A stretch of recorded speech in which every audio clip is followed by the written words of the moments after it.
Well, welcome to the Woo with zero tang additive. This is not NASA. We are here on Exertus. I'm here with Seth from Venice Beach Dub Club and Mark from Ping Trip, the Ping Trip, the What's man up? who makes the funny videos. Have you guys seen his work? I feel like a lot of you have, might not even know it. I might as well actually just pull up your channel for a second just to give people kind of an idea what you do. So you might even say it better than me actually. What do you do with your time, Mark?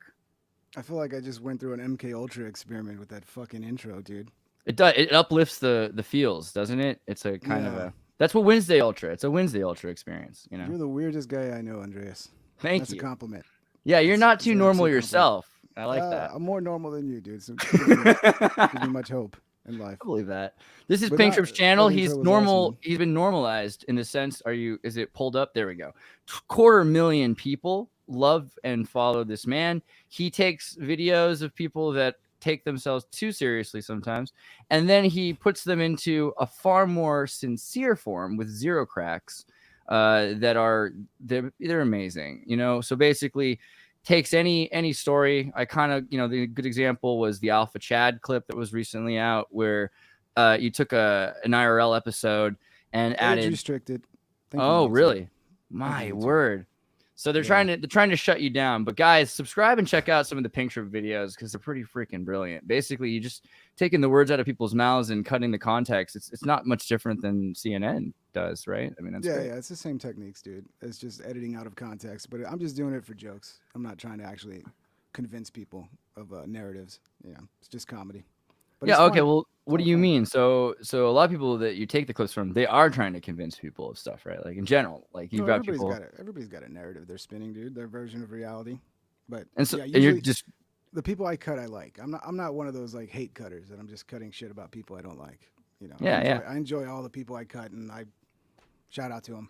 No hate involved, just laughs, man. But a lot of people always make the assumption that like I must hate the people I'm editing to look like fools, and it's like no, I like them.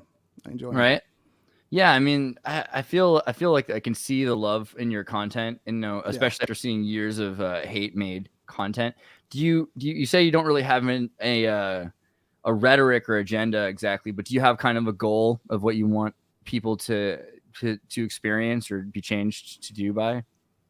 Well, I mean, laughter is about it, dude. I just try to make people laugh. But if people can also have can take away like a oh, I didn't know it was that easy to edit things to create different realities that don't really exist. Like, I mean, hopefully people watch CNN and Fox News, and hopefully people realize anything that's been filtered in any way whatsoever is just not trustworthy. Let's just put it that way. Right. Which reminds me, you guys were paying attention today to what happened. U.S. Representative Jackie Walorski killed car crash Wednesday, according to her office. We didn't hear the whole story yet, but two-car crash Ooh, occurred in her home district, killed two other people. 55-year-old woman in the second I picked the vehicle. wrong time to smile. I wasn't even paying attention to this story. I'm high as fuck right now. Don't you And that worry. story just came up, and I was smiling. I rest in peace. I'm I sorry. could have I could have picked a better one for that. We could have I had smiled no to idea that was coming up, dude. That was fucked up. The Elon Musk private airport. I think is actually we could even literally just pivot to that for a second and come back to like the insanity of the world. What do you guys think about that? See, I wish I could find the article, but did you see that the Elon Musk wants there? I think it is. He's going to build his own private airport. He's going to build his own little Disney World. What do you think of this? Yeah, I don't know. Go ahead, VBDZ. I don't really have a. Man, I haven't even seen that news. So I mean, off the top of my head, I mean that you should have a private airport if you're launching fake flights. So I mean, you know what I mean? That way that people can't see that it's not really happening. I don't know. That's just my knee-jerk reaction to that. But what do you mean by a private airport? I mean, he has private planes already. Now he just wants to take off from his house and not have to take a trip to the airport. Is that the difference? At least. Elon Musk is planning to build a private airport near Bastrop in Texas, which is roughly 20 miles east of Tesla's new Gigafactory. I mean, this And sounds kind of like a waste of time story, dude. It's like, yeah, okay, billionaire builds his own airport so he can fly in and out of I Austin. mean, Like, who gives a fuck, dude? you Yeah, know I what? mean, Austin's Like, right outside of Austin. It's so he can avoid the fucking bullshit of being around regular people every day and have his own little I mean routes. that's the libertarian thing. I mean, this guy has his money. Like, who's to really stop him? It's yeah, kind of unfortunate when you let everyone have liberty. Like some people, are going to be billionaires and do things you don't like, and it's like then you got to raise your own private army to stop them, I guess. But Is this a Dude. Fox? Is this a Fox? Fox article? business thing. Yeah, I'm surprised that Fuck they them. care. Fuck them. He's a billionaire. He wants to have his own fucking airport. Suck Yeah. his dick. Who I think cares? Rupert Murdoch's just jealous, right? Well, what about Ryan Reynolds? Everyone's upset about Ryan Reynolds because he got some girlfriend and they're getting married. She's 23, he's 50. They're upset because she was like 18 when they met, I guess, which is not 16. You know, she was 18. So, but people are like, very like, you know, I was never even consulted on this. They didn't even ask me if I would be offended by them having a relationship. You know, another example, I feel like. yeah, meanwhile, Mick Jagger is like in the corner hiding. I think he has like literally like a 24-year-old girlfriend too, and he's like 78. So Yeah. I mean, it is what it is, man. I mean, technically he's within the law. I mean, is that the move for me? I don't know. I mean, maybe if I met the girl and fell in love with her, who knows? But he's within the law, you know, and he looks like he's still 15 years old himself. So maybe he just wants to like look appropriate, you know, and if he dates a 35-year-old girl, she's going to look way older than him. Man, so what do you think about the Alex Jones leak that's been going on? Have you guys heard this whole thing? That sounds like the worst possible fucking thing that could ever happen to somebody. Like you're trusting your whole life with your, you know, with this lawyer, and he just accidentally sends the entire contents of your fucking personal life to your enemy. Could there be some Trojan horse here, some kind of plan? Here's what it says. Alex Jones' lawyer accidentally leaked years of emails. InfoWars financial documents are revealed in court. I'll also read just the title of this one. The January 6th committee plans to subpoena Alex Jones' emails and texts after his own lawyer accidentally reveals them. So it's going to go further, obviously. I'm suspicious, dude. It's just too much. It's too convenient. Oops, I accidentally did like. I think you're right, Exertus, because I actually like at least once a week I'll listen to Alex Jones. Just I love like his persona and stuff. Like some of the things he says I love, and some of the things he says I rub me the wrong way. But I love his persona, so I listen to him once a week just for entertainment on average once a week. And he does say a lot. Like he got robbed for the opportunity to present the evidence he wanted to present in court. Like they're accusing him of spending $10 million on advertising based around Newtown coverage, and he's like, we didn't spend $1, but they won't let me submit any of my financials. So this, to me, like as soon as I saw that story, I think it's an intentional leak. Would make sense. Yeah, it's like just to prove, because with full transparency, it's going to show he wasn't in contact with certain people. He was tired and scared of dealing with certain people. He's even said like he wouldn't touch any story, whether it's true or false. It didn't matter anymore once it had been on QAnon, because as a commentary radio show, he realized it was toxic and dangerous and connected to honeypotting in general, and so he was going to step away from that. So you think the lawyer did it to help Alex? That is the most optimistic. Exact opposite, to be honest. I think the lawyer's scared. He probably wants to make sure he has a career after he fucking raps Alex Jones. And yeah, oops. We will be able to tell, you know, if there is nothing in there. If it kind of exonerates him, then that'll indicate that it was either intentionally leaked or just turned out to be harmless. And if there's something in there that incriminates him, then that will that'll go more in your direction, that maybe it was a backstab. Right. I mean, the fact that he didn't try to make it privileged. He didn't go for privileging it in the last 2 days. He had 2 days at least. There's 12 days ago that the thing was released, and 2 days ago that he knew about it. At least they didn't try to stop it. So it could be that maybe it was an accident, but then there's a plan.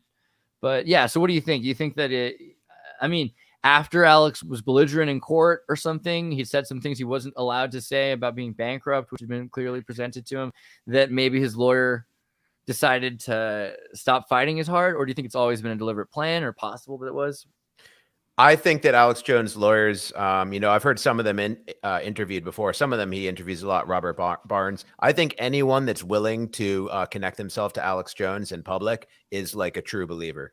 Yeah, usually. But okay, Mark, what do you think? Yeah, I don't know, man. It's too hard to say.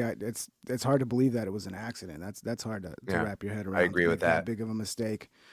So I mean, I think there's a thing where they don't just go after the man; they go after everybody around the man, right? So that he becomes like just basically isolated, and where nobody's willing to help him. They can't have a bank, and it wouldn't surprise me for them to go after his lawyer and even make it where like the dude can't have a representative who's not fucking getting harassed and scared for his career and future, which could easily be destroyed by these people. You know, we know how they are. So yeah, I don't know. It's too hard to say, man. It's too hard to say. It'd be nice if it was like a on purpose to like, okay, well let's show. But I mean, if that's what they wanted to do, they would have already done that the normal fucking route, right? Right. I will say and that this is a historic case, and Alex Jones, I think, is one of the top 10 most fascinating people of my lifetime. He's one of the most top 10 most victimized people of my lifetime. I mean, the dude's not fucking perfect, but I mean, the dude, they're making him into a fucking martyr, 100%. And yeah, it's getting rough, man. It's getting rough to see what they're putting Alex through because, I like Alex. No one's perfect, but Yeah, I mean, it's funny. I have friends who hate.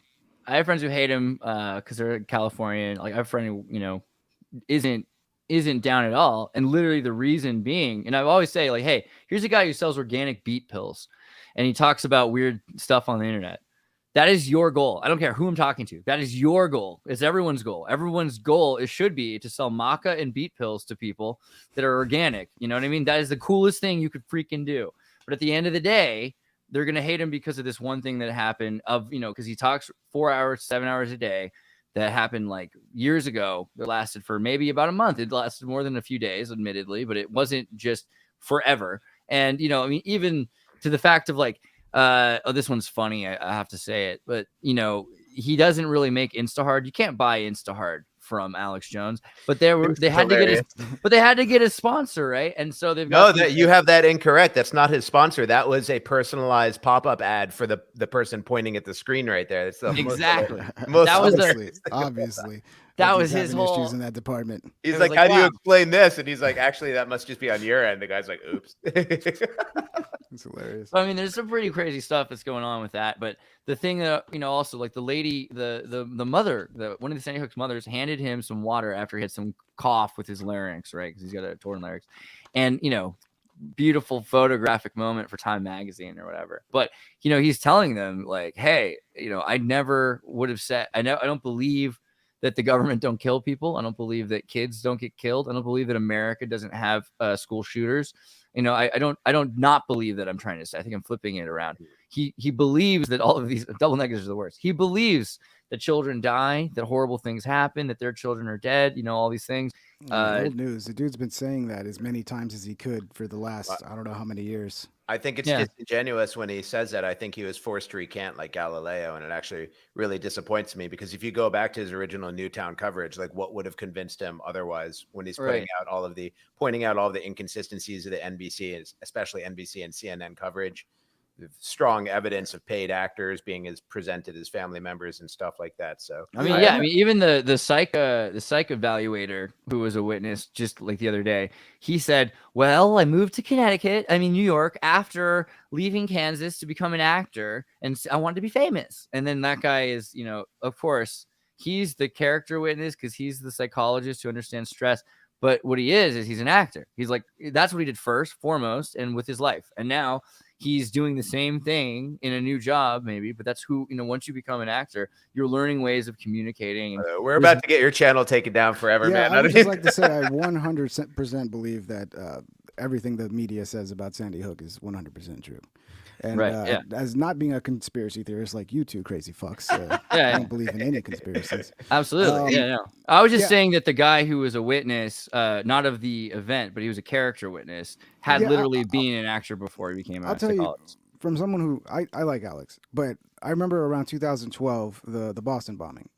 I remember at work, at the job I was at, it happened, and I took a lunch, and I ended up somehow seeing all these InfoWars clips, and it's like, somebody who doesn't dive into all that shit, it came across a little crazy at the time, Right. And even Alex would say that now, like he kind of lost his mind with that shit. Now I have to take him for his word because I kind of agree with him. It's real easy to go off the deep end. I mean, there are always, you can make anything look like a conspiracy theory if you wanted to. Now that I'm not saying there aren't a lot of conspiracy theories. I mean, JFK, there's all kinds of shit that's happened that obviously government's corrupt as fuck. I'm not gonna deny that. Corporations of people, everybody, yeah. But there are terrorists that blow things up, and there are crazy people that fucking go into places and do terrible things. So you don't need government to create those things, even though.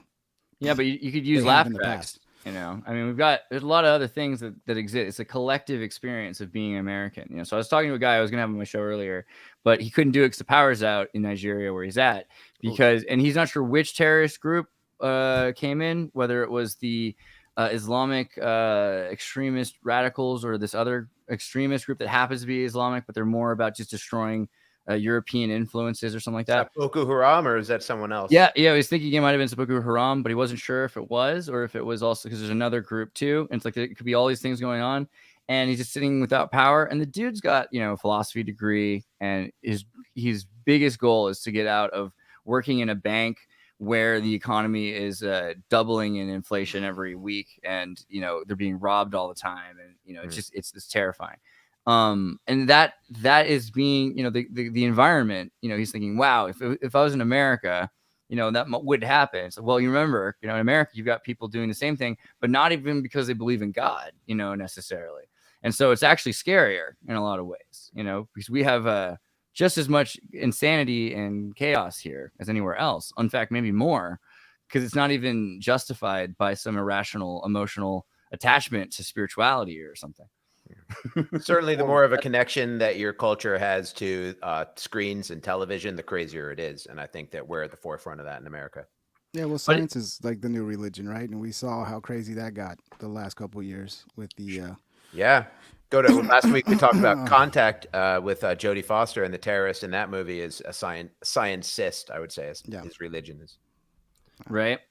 And then but in terms of other Western vapor Sharia jihad, there's this Becca Lewis was a court, whatever you call character witness against Alex Jones. And they asked her, if she had any bias. And then they said, well, she's like, no. Well, did you read your tweet that you posted? Did you post this tweet that you said all Republicans are white supremacists? She's like, well, I don't remember saying that, but I agree with it. And I would say that.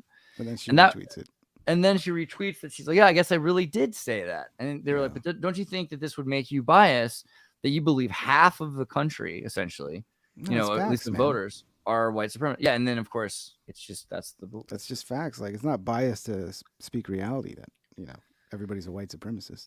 And the judge was like, all right, I'll allow it. And I mean, this is such a joke, dude. It's such a political witch hunt that's just gotten out of control, man. And it's scary because it's like, we've always said he's the canary in the coal mine, right? So if they're doing it to him, it could easily be any of us, that's in the entertainment sphere that they want to take down and make a public enemy number one because it's, politically, it works for them politically to do it, Right. Yeah. I mean, so in general, are we just screwed? Like, are we able to? Yeah. What do you think's gonna happen to content creators? Because we're all trying to create this content, and we're even scared to talk about this stuff. I mean, it's one of the reasons we're doing it on my show, because you guys wouldn't want to do this. I think they're going to squeeze too hard, and it's going to result in a lack of advertising dollars, and then they're going to open up the valve again. And let's hope some of these billionaires do get more invested in private ownership of social media networks and alternatives. But I do think that the pendulum has swung all the way towards totalitarianism right now, and we're bound to get some liberty incoming. Right. Well, I mean, this is the least interesting story, but talking about Batman, the Batgirl directing thing, and obviously, hey, WB not releasing another terrible movie is not the worst thing to happen in America. But at the end of the day, these are some white pills, that we're getting lately with shitty woke movies and shows getting canceled. It's nice. But I wonder though, because here's the thing: I think because Michael Keaton was in this, it probably wasn't that it was woke. That probably wasn't the reason that they canceled. No, and what if it was good? What if it was actually? That's the one that Michael Keaton was going to be Batman again? Yeah. Oh, actually, I'm kind of disappointed that. Exactly. Yeah. When you start looking into this, I'm learning about all this for the first time. So they put $100 million. A way to ruin it, though. They would have found a way to ruin what network was this? Is this CW? No. This is so WB Warner Brothers, which owns DC, essentially, just partnered with and got swallowed mostly by Discovery Channel, all that stuff. And so they're going to probably fold in some of the things like HBO Max and Warner Brothers and home box office, all that. So it's going to become part of its own new thing. And they're trying to stop using Warner Brothers for all of these online streaming shows. And so their excuse was, we put $100 million into this thing that we're not going to be able to use very easily. So we might as well just trash it. and you know, they won't be able to put on the theater screen. And but it's $100 million wasted. And from everyone involved, apparently it was actually a really cool movie. I mean, I get the feeling that Adil El Arbi and Bilali Fallah might not have been as liberal, socially just progressives as everyone hoped that they would be. And So this that would be Obviously sad. not. Read their quote. It ends with Allah willing. That's right. Not very, you know. I That's mean, not idiot. so we're headed towards an interesting world. I think is this Analog? Did you make it? Is that Analog? Who is this? I Stefan. drop bits. Oh, it's Stefan. What's Hey. up, Stefan? What's up, y'all? Dude. So How's it hey, going, Stefan? Stefan is he's been on the chat stream for ages, and he's a big fan of Tartaria research as well. So I was gonna throw him in the mix here. You've met before, or you've seen Seth, and then this is Mark from Pink Trip. What's up? Oh, Howdy. I love work with Pink Trip does. I didn't realize I was on here with another mini celebrity here. Okay, Yeah. Dude. and you. reggae music, Thank I you. believe. I've seen a few of the streams here before, and these used to be locks so long I could sit on them. Wow. Apparently, the word dreadlocks is actually offensive to use, Is it? but it's Yeah, fuck that. confusing if you just call them locks. Yeah, no, that's a Goldilocks. slur. You to just some tell him people. that it's the vow of the Nazarite, I think, right? Yeah, I think that's the old Yeah, deal. it was dread of living in vanity. Yeah, that's who knows. What was man. it? Damian Marley? Or I think his most recent album. There's a song about Nazi, I'll see you through, and it's about seeing through the 25-year period of making a Nazarene oath, where you, Oh, there you give go. up certain things or serve in a certain way. And Cool. Dude, so we haven't really like red pilled Mark yet, and I feel like it's always fun. I think he's really worried because we made him watch that intro. He knows what's coming, but maybe we should talk a bit about some of this flamenco stuff that's been going on. You know, what do you guys think? Like, bring up some of the chronology stuff.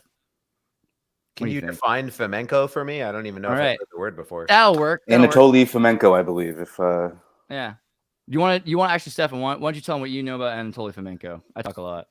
yeah, well, I think generally the format of these shows should be us interviewing Andres about Tartaria. I think you're going to end up, but we all have our own narcissistic tendencies, so I'm sure I'll talk about myself too. Well, the basics of it is that the nomenclature for displaying the year went from using Roman numerals to Arabic numerals, and when that happened, there was a confusion between perhaps the number 1 and the letter J. So if you were sitting in Cambridge, Oxfordshire, in England, and someone put a document on your desk that looked, for all intents and purposes, at least 500 years old, and it was dated sometime around 1400, it would be kind of difficult, unless you had other context clues, to understand whether or not this document came from the year 400 something or other, or 1400 and something. Because J tended to mean in the name of his Lord, right? Like there, Jesus. Right. And even worse, like, because the Catholic Church would be like, hey, check out this coffee stained piece of paper we just wrote. It's actually 1,000 years old. We didn't forge this at all, you know, but it was a forgery. And it would say, you can't get married if you're a priest. And so that took away the rights for all these families that had been having these religious, you know, centers to be able to talk about, you know, whatever's going on with their children, right? They can have the children and have them be part of it. Hey, Mark made it. What's up, Mark? I didn't know if you were going to get here. Mark from my family thinks I'm what's crazy. up? We just got a new chronology. Mark, Pink Trip's here with us. So you got 2 Marks. It's the Martinuum right now, actually, I think. Turned my My mic on. father's Somebody name said too, it was yeah. low. Hey, the only reason my mic was low is because Andreas kept complaining about a tiny little bitty echo that he just Yeah. couldn't stop crying about. So I just turned it down and down and down so he didn't hear the echo. So do you hear the echo now? No, but the problem with the echo was hearing myself. See, so there's the other side of narcissism, which is the American Psycho Bateman part, Yeah. where you don't want I to deal know. with. Yeah. Okay. That's no fun. Yeah. I just started teaching yoga, where you get an excuse to, for 90 minutes, talk uninterrupted off the top of your head, and everyone's job is to listen to you. And so that gets it out of my system a little bit, you know, but it suits part of my personality as well. Well, That bottom sounds line fun. on flamenco. So we got this guy in Russia. And you have to remember, they didn't start using the Gregorian calendar until like the 20th century into the 30s. In some parts of Russia, it took even later. And so this guy had to help Russian Soviet chronologists kind of account for the Russian calendar versus the Arabic calendar versus the Gregorian calendar, kind of figure out what was going on there, right? And eventually he's like, this doesn't add up. There's a lot of missing years here. There's a bunch of strange doubling and laps. And then, you know, check this weird thing out. When you take these kings and you follow their death days, birthday to death day, years and days, to the next king, to the next king, to the next king, to the next. It's the same exact thing as these other stories we have in the biblical kingdoms, that we've got these biblical stories from Josephus and everything. So really, it'd be kind of impossible to believe that you have 12 kings in a row, 3 or 4 times in a row, that have the same birthdays to death days, right?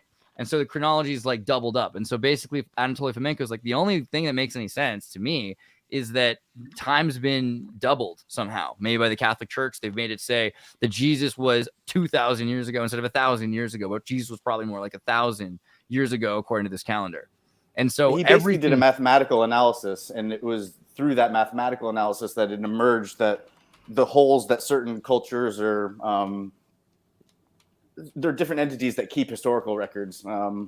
But yeah, some of them had gaps, and he was able to then kind of match them up.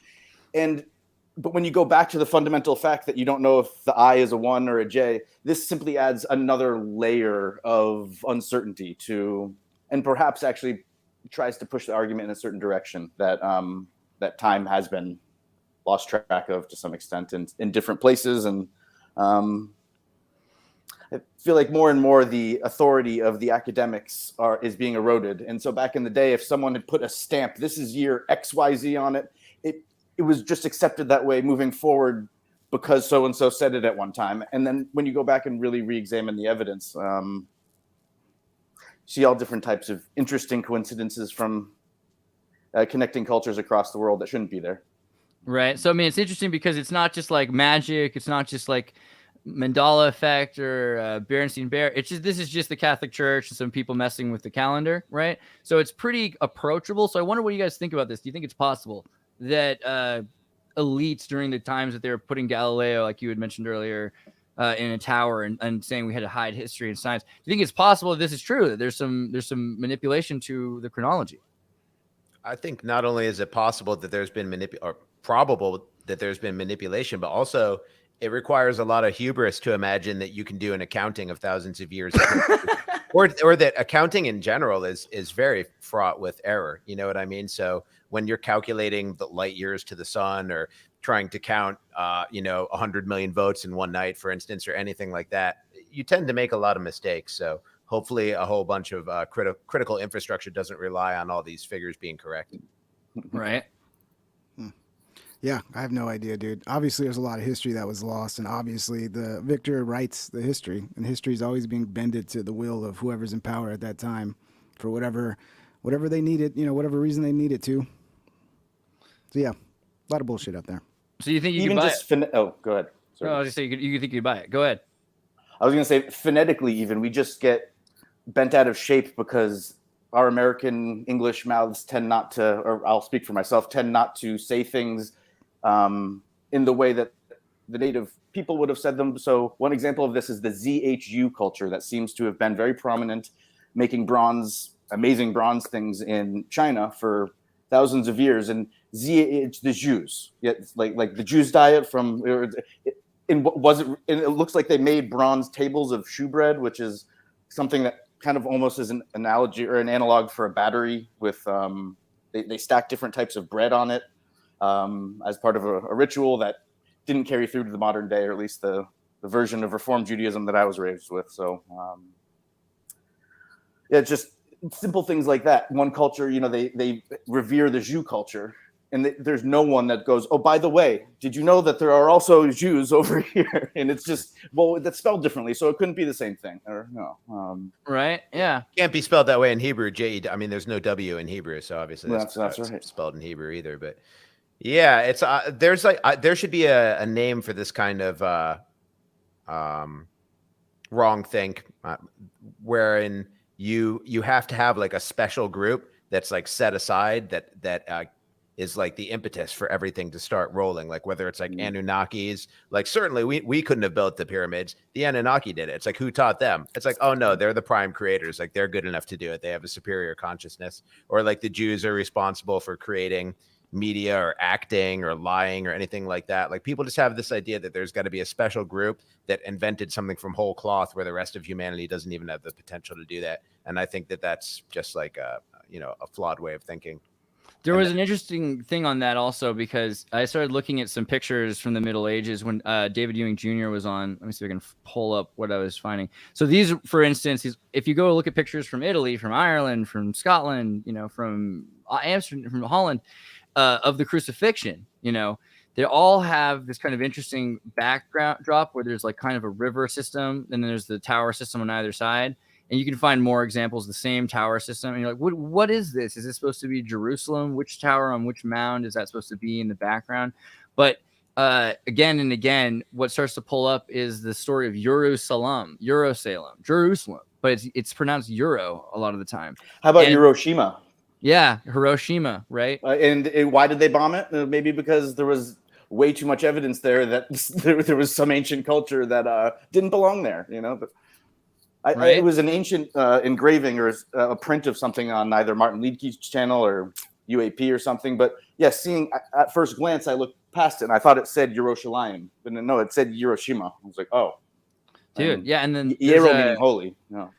Yeah, so the idea of Istanbul, all the architecture and the fact that we've been looking at the 12 tribes, the idea that you can get through water to Istanbul and then go through the Black Sea and Odessa and all these things, the ways that you can travel just from that point, that Istanbul was considered by most medieval Christians that it was going to be where Jesus returned to, and that was Jerusalem. And people in Istanbul didn't call themselves Istanbulites or Constantinopolites; they called themselves Jerusalemites or Jerusalemites. They were Jerusalemites. So that idea that these things were closer, that the Christian Syrians, were 1,000 years ago. What does that do to our whole timeline? We've got this idea that there was during the Crusades. That's when Christ is, right? And it's not during the Dark Ages. He's not riding around in the dirt. It's during the Middle East. It's like Camelot period. So how does that shift our entire understanding? I think it just illustrates that we don't have an understanding. I mean, we've got multiple successful cultures alive on Earth right now that don't agree on the year or start their new year on different days, different seasons. As far as I can tell, World War I was just an excuse to go keep ringing the bell in the town center, and then eventually, when everyone rang that bell at the end of the war, is when everyone kind of got on the same schedule. Because imagine trying to coordinate forces of war when the telegram did exist. Since the Samuel Morse in the 1830s or whatever, and imagine trying to coordinate your forces overseas when they're on they're 7 days off, and when you're communicating with bits and someone's then decoding it, how do you designate? Sure, yeah, and also I mean it would just cause madness. And World War II also was Mussolini, I think, inventing daylight savings time in order to for troop movements. And now we just voted in the United States Congress to just eliminate that. And in the future, like in 5 or 10 years, you'll see one of those man on the street videos, like, what was daylight savings time? And people are going to be like, what? Like, won't even remember that we used to change the clocks. So you can watch in real time how history just morphs and changes. Like and the next step too is unified time zones. The idea that it's even possible for computer systems to sync up when they're on the hour is okay. I'm sure someone can make it work, let alone if they're days off. But eventually, there's some sort of time crystal, and when you query it too many times, it cracks. So my friend started an app called HQ where they would get 400,000 people online all at once to answer 10 trivia questions or something. And he was doing more of the graphic design backend. I don't know who was doing the technicals, but the real technical challenge was, right, how do you get everyone online where no one's half a second in front of another person? And there are plenty of military applications for such technology, which is why it would be guarded and not displayed in terms of synchronization. But Pink Trip, you live in Texas, right? Yeah. What's up? Have you been to Galveston? Yeah. It's okay. Galveston, not Galveston. Excuse me. Have you ever seen pictures? Have you ever seen pictures of it like 100 years ago, or what it used to look like? I know they've had some serious water issues where it burned down or some shit, right? It had some major thing that happened, right? Yeah, I mean, if you see these pictures of what they moved the clock tower, and then the clock tower was over the dry cell battery that was under the old cathedral, and then the lightning struck the clock tower, and they traveled into different story. Just about Galveston, right? Yeah. But look how crazy Galveston used to look. It was like I'm these already crazy. Confused enough. I drop bits. I'm trying my hardest to keep up with what the fuck you guys are talking about. I just want to know why M's family hates him. That's what why M's family thinks he's crazy. I'm just, what's going on? See, I think it's easy to find the Everybody needs Because he inconsistencies. hangs out with us. Yeah. It was the movie The Big Short, where it was Christian Bale's father went into temple, and the rabbi is going, your son's great. I think he's memorizing the scripture like down to the last letter. And the father's going, great. What's the problem? And he's going, well, he's doing it to find the inconsistencies. Right. And in this, so for me, it's about finding the missing links. And very recently, within the last year, I came across this Sanjingdo culture of China, and they've got these pits with amazing artifacts. And having an art history background, my degree in college way back in the day was in architectural history and fine art. And so I can see the connections between the artwork of the Sanjingdo and then the Zapotec people, and then how it comes up through the Olmec, it comes up through the Maya and the Aztec. And to me, it's irrefutable when you look at it. And when it's side by side, there's just very key things about the way the face is displayed, about how they take an image and kind of split it into two and have it go. And it's even carried over into certain dynasties of Egypt's artwork. And so to me, on one hand, Pink Trip was saying he's having enough difficulty trying to figure out, what's the truth, who to listen to. Just following what the fuck you are talking about is what I'm having a difficult time with. Right. But I'm trying. Go ahead. The idea that Texas had a really advanced, light, free air wave electricity, all kinds of technology that was during a time just before this collapse in the 1900s. Here's the way to simplify the whole concept for anyone who it's alien to. Why are we having a great reset right now? What does that imply? That we've had lesser resets all along, or else we wouldn't be having the first one, wouldn't be called the Great One. It's like the Great Wars because you had a bunch of smaller wars. So we're having a great reset now. That implies, and I mean, they mean to imply it, by the way. They mean to communicate with you subconsciously as opposed to consciously. And they're telling you that they're telling us this Tartarian history, the lost history, the destruction of history, and maybe also the manipulation of the calendar, maybe even adding in, eons into the calendar, millennia rather. They have this idea of the Strauss-Howe generational theory, which is in the Fourth Turning Point, a good book on this subject. And this idea in the Fourth Turning that there's generations, mid-generations, but then there's also a saeculium generation, a long life, which is about 100 years. And that you harvest wealth by allowing them to generate wealth, and then you take away wealth when they have the wealth, and then you start it over. And so it's a slash and burn of human potential, essentially, but for the economy, and we're hitting that point. Right.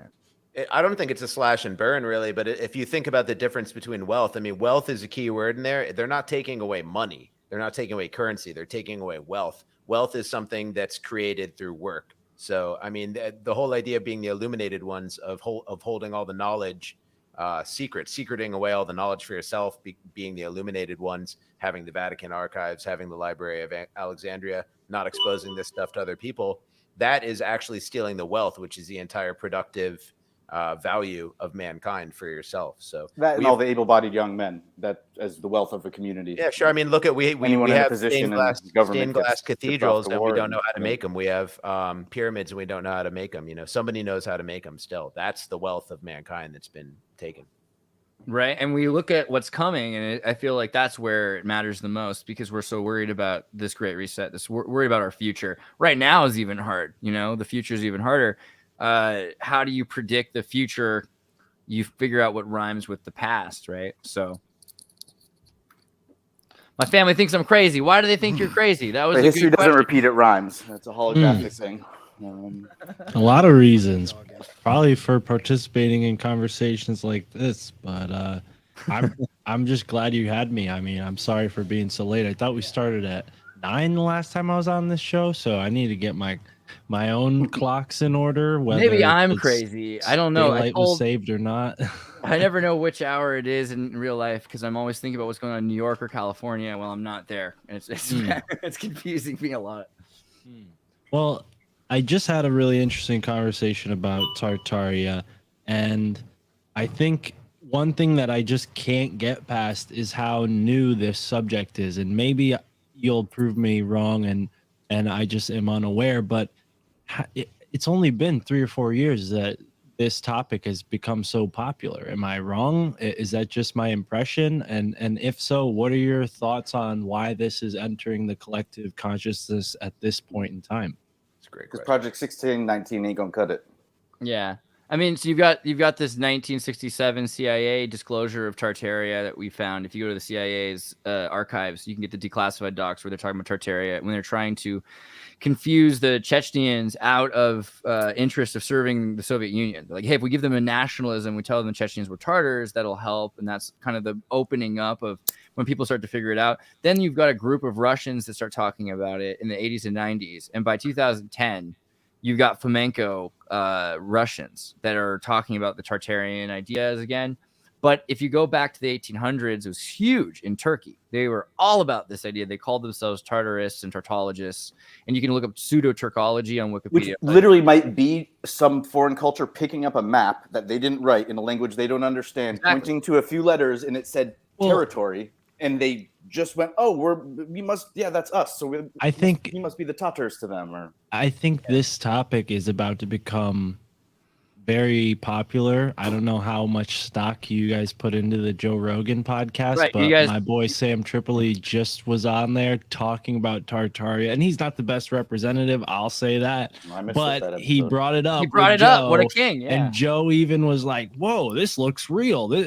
And he was busting his balls about some other theory that Sam shared. So Jamie's like, oh, I found another website on Google that says it's not true. Right. Well, it was that guy's a spook, man. Andreas, who was interviewed for Forbes, was it? Or really? There was someone was out there as a proponent for, I believe it was Tartaria. It wasn't the flat Earth community, but I thought it was somebody from the White House, like a random White House secretary, like made a statement that was like, well, we are looking into Tartaria. Right. There was, I mean, we don't have time for the Flat Earth Society, but Tartaria, we're going to make sure we put some money behind. And there was also the, Dugan brought it up on my show. There was Alex Soros brought it up at one point when he's talking about this reset and the ideas of Tartaria. So is that George Soros' child, or that's George Soros' kid? Yeah, he's like 35 or something. He's not a kid, but he's a pervasive Twitter his progeny. Yes. Oh. Yeah, he's part of the Open Borders Society Foundation, whatever it is. But so it is anything about Tartaria until I stumbled on this dude's channel. And I was like, what the fuck is Tartaria? Ping to kind of clarify why it's confusing to you is because Tartaria is many things to many people, and something as simple as star forts. Have you heard of the whole star fort thing? Oh yeah, have you seen those? What are we talking about? Not up in the sky. Bastion forts. Do you ever play Super Mario 64? Remember how everything looked like snowflakes? But the premise is that these things appear all over the world, and architecturally, landscape engineering wise, there's a lot of very common themes in terms of the angles. Check this out. This part is a tunnel system, and there's a huge underground.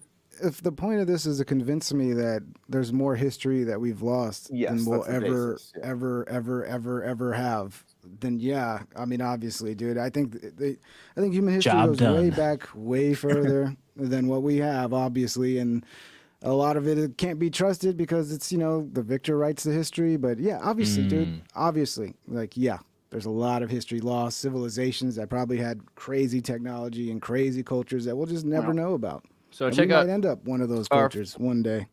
Starfort, Texas. Would you believe that this society would have had actually in Texas existed? It's actually the Archaeopteryx built all of those. There was a bird with OCD that just went around making all these things. And are you suggesting we just showed up here after the fact? No, I don't know. Are you suggesting that the town name Stratford is connected to the word Starfort, or is that just a town where there happens to be a star fort? There happens to be one. I don't know if their words are connected. As in Stratford-upon-Avon, where so it's Shakespeare was born, that nobody knows how it got there, or is that what we're talking about? What they'll say often is like they built this fort, in about 6 weeks during the war or something like that, all the time, or it was built on top of a Native American fort that they took over, often. Yeah. But the thing is, when you look at the layout and you use LiDAR, you start to find like the snowflake forts. I need to go. Let me see. Well, I know, being a Texan, that there's Spanish missions from the 1500s and shit, 1600s. There's all kinds of Spanish shit Right. that's old around here because the Spanish were here really early. And the Spanish had Arab, they had Arab Mozarab background, so there could easily be a connection there that they had. Mazarab, is that related to the Maghrebis in No. Northern Mozarab Africa? is what they kind of Mozarabs are just referred to as the not necessarily Muslims that spoke Arabic in Spain up until the 1600s. It was very common that most people spoke Arabic in Spain. All the Jews didn't have Hebrew yet until the 1800s, so they wrote in Arabic. And in general, it was the Spanish trading. I'm talking about were Catholic, 100% Catholic. So Hebrew was proposed as the national language for blasphemy America. bullshit you're talking about. Sorry. Mark, can you imagine, as a Spaniard myself, can you imagine that during the Spanish Inquisition, that some people either pretended they were Catholic or pretended they were Catholic enough to be missionaries to get as far away from Spain as possible? Aren't there Yeah, a that's bunch of like crypto Jews within Spain and Mexico, like who carried the Kabbalah into Freemasonry and Mexican I got red hair and Freemasonry? green eyes. If I'm a crypto, I think I count as a crypto Jew. My father was a Sephardic Jew from Spain, from Toledo, Spain. Yeah. Yeah, see, that's what I'm talking about. So I mean, like Jews. the major exodus from Spain at the time when Spain was part of the Cordoba Caliphate all over the world, and you see it in for instance, you've got kebab style meat cutting in Mexican tacos, right? And you've got certain kinds of salsas that are built on Moroccan dishes, and there's so much Arab influence. Even the word in Spanish, I wish. If you say in Spanish, I wish, you say ojalá, right? Which means I prayed to Allah, So I mean, there's so much, Boy, that's how Arnold Schwarzenegger sounds. Yeah. So, I don't know which came first, the cart or the horse on that one, because the reason we have Spaniards is because of Moors. I mean, Spaniards before the Moorish invasion were Germanic, 100%. Right? Yeah, and you can see Mexican beer and sour cream and polka music, like the connections to North Spain to Germany is still strong. Yeah, very white. Yeah, Very yeah. white. Yeah. The word Spanish, I think, originally was a way to refer to the people that lived on the North Atlantic bridgeways that were in the span between the continents. And again, there was a book I was reading called The Montauk Effect, written, I think, in the 80s, but it mentioned North Atlantic bridgeways. And both Google and Bing are like, those are not the terms you're looking for. These are, those words don't exist. And Joseph Smith, I know what you're talking about. Do a simple calculation of how many trees it would take to actually just string them end to end and create a set of wait. Let me solo lay out. Forest, Mark, do it again. There it is. Is this book or a different book by a similar title? Is that one about a lighthouse, I think? Preston B. Nichols and Peter Moon, The Montauk Project, Experiments in Time. Sorry, did I just derail you? I believe. I think that's the one I read. But Mark, your last name is Spanish. It's Gonzalez, right? Is that right? Yeah. Are you Spaniard? Yeah, my family's from Spain. Are we all mass exodus of Spain? Not from Spain recently. Like Mark's like, I mean, as much as I know about their ancestry, is like whenever the Spanish originally got to Texas, like that's their connection to the area, which is long fucking time ago. Yeah, how long your family 1500s. been in Texas? Oh, so whoa. Yeah, You're like I mean, my dad probably was with fucking Cortez or some shit, dude. wow. It's like 14 Occasionally. generation I mean, or something at least. Yeah, but I'm adopted, so that's why I have an Irish, like French actual bloodline, but I was adopted into a Spanish family. So Man, classic So it's Huguenot the way- foundling. I love it. that way it makes Now, sense the to Iberian everybody. Peninsula, again, phonetically, the Ibero Peninsula, the Hebrew people, like Hebrew, and nowhere in any history text have I ever seen anyone connecting the two. But to me, again, when you look at the histories and where they overlap, very apparent that they're referring to the same people. Since we're talking about Jews, I had a really interesting conversation go. with an author named Christopher Bierknes, who's written a book called The Satanic Secrets of Jesus Christ. And what he suggests is that Jesus Christ is actually Shammuz, a Egyptian deity that the Jews supplanted on the Romans in order to curse them in a sort of like deity swap. Like, you take our shitty gods and we'll take your really cool badass gods and we'll be the conquerors this time. Like, it's insane. And the guy was really intelligent. What's the presupposition that the Shammuz, not Shamu, right? What is this? Well, I hadn't thought of that, but yeah, Shamu and the The orca. Blackfish documentary That's some demonic shit right there. Orcus is death, you know, so there's a connection. But do you think that I mean, one of the things is weird. You look at Etruscan in the Latin alphabet, and it's mirrored backwards. And there was a lot of Christians being burnt at the stake at the time because they said we believe in God, but we need to pray backwards because you guys have reversed the language. So we're doing the whole mass backwards from the way you do it. In fact, you're crazy. And then they're like, no, you're the bad guys. You're doing it backward, and they killed a bunch of people. So do you think that there's some kind of inversion of the symbolism and the language and of what this character represents? Yeah, and far be it from me to explain it at the depth that this author did and can, but apparently this Shamu's character had something to do symbolically with grapes and vines, and the image is that a bunch of like Dionysus. human Bacchus, human well, it's like an image of human heads as grapes on a grapevine, and this god is like stomping on them to get the like sacrificial energy flowing. And this is why they would pick such a character to fool the Christians, so to speak. According to him, I mean, a bunch of heads on a. My shirt has the tree of life, which is kind of a analog for the uterus, perhaps. And again, Napoleon Bonaparte. Not to be too crude, but back in the day, again, this might be an allegorical history thing we're supposed to learn about Bonaparte, and all that's left is right. Sometimes that the skull is the one thing that. So, if you have a woman of the night and she's 40, for all you know, she's got 8 skulls in there. No, sorry, right? Maybe going a little far, but no, I see it. It's the Kali vibe. Pink Trip, were you raised Catholic then? I was raised Catholic. Were you raised Catholic? Yeah. So what do you Catholic, yeah. What do you think about the Catholic Church? I don't know, dude. I've stopped thinking about it a long time ago. I used to have to go to church every fucking day, and not every. Were you an day, altar boy? Every Sunday. Sorry. Oh, okay. Every I used to go to Sunday. church every day. They made Yeah, me. no, I wasn't an altar boy. I just had a father who was like, "You're going, go watching football, go to church." Me too. And yeah, I mean, I still have a belief in an afterlife, and my whole thing. I just sum it up as this: is just like you're an ant, and you just can't grasp like if you're fucking driving over an ant with your car, your ant's like sees a shadow and you don't know it's a car and there's a dude in that car. You know what I mean? It's like it's impossible for us to grasp these things. They're kind of beyond us. But I still believe in. A good analogy I heard is imagine you brought a chimpanzee to a basketball game in a stadium and he's sitting next to you, and even if he's able to behave, he doesn't understand that the screen there is based on this technology and there's cameras here and this kind of technology evolved into.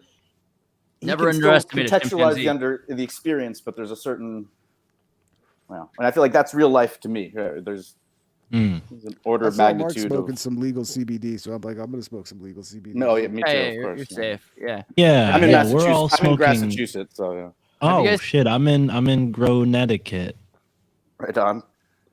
They took a chimpanzee and they found that it can hold its attention span better than humans can to a degree of like 100. So recall the 9 numbers. Have you seen that experiment where they flash for half a second?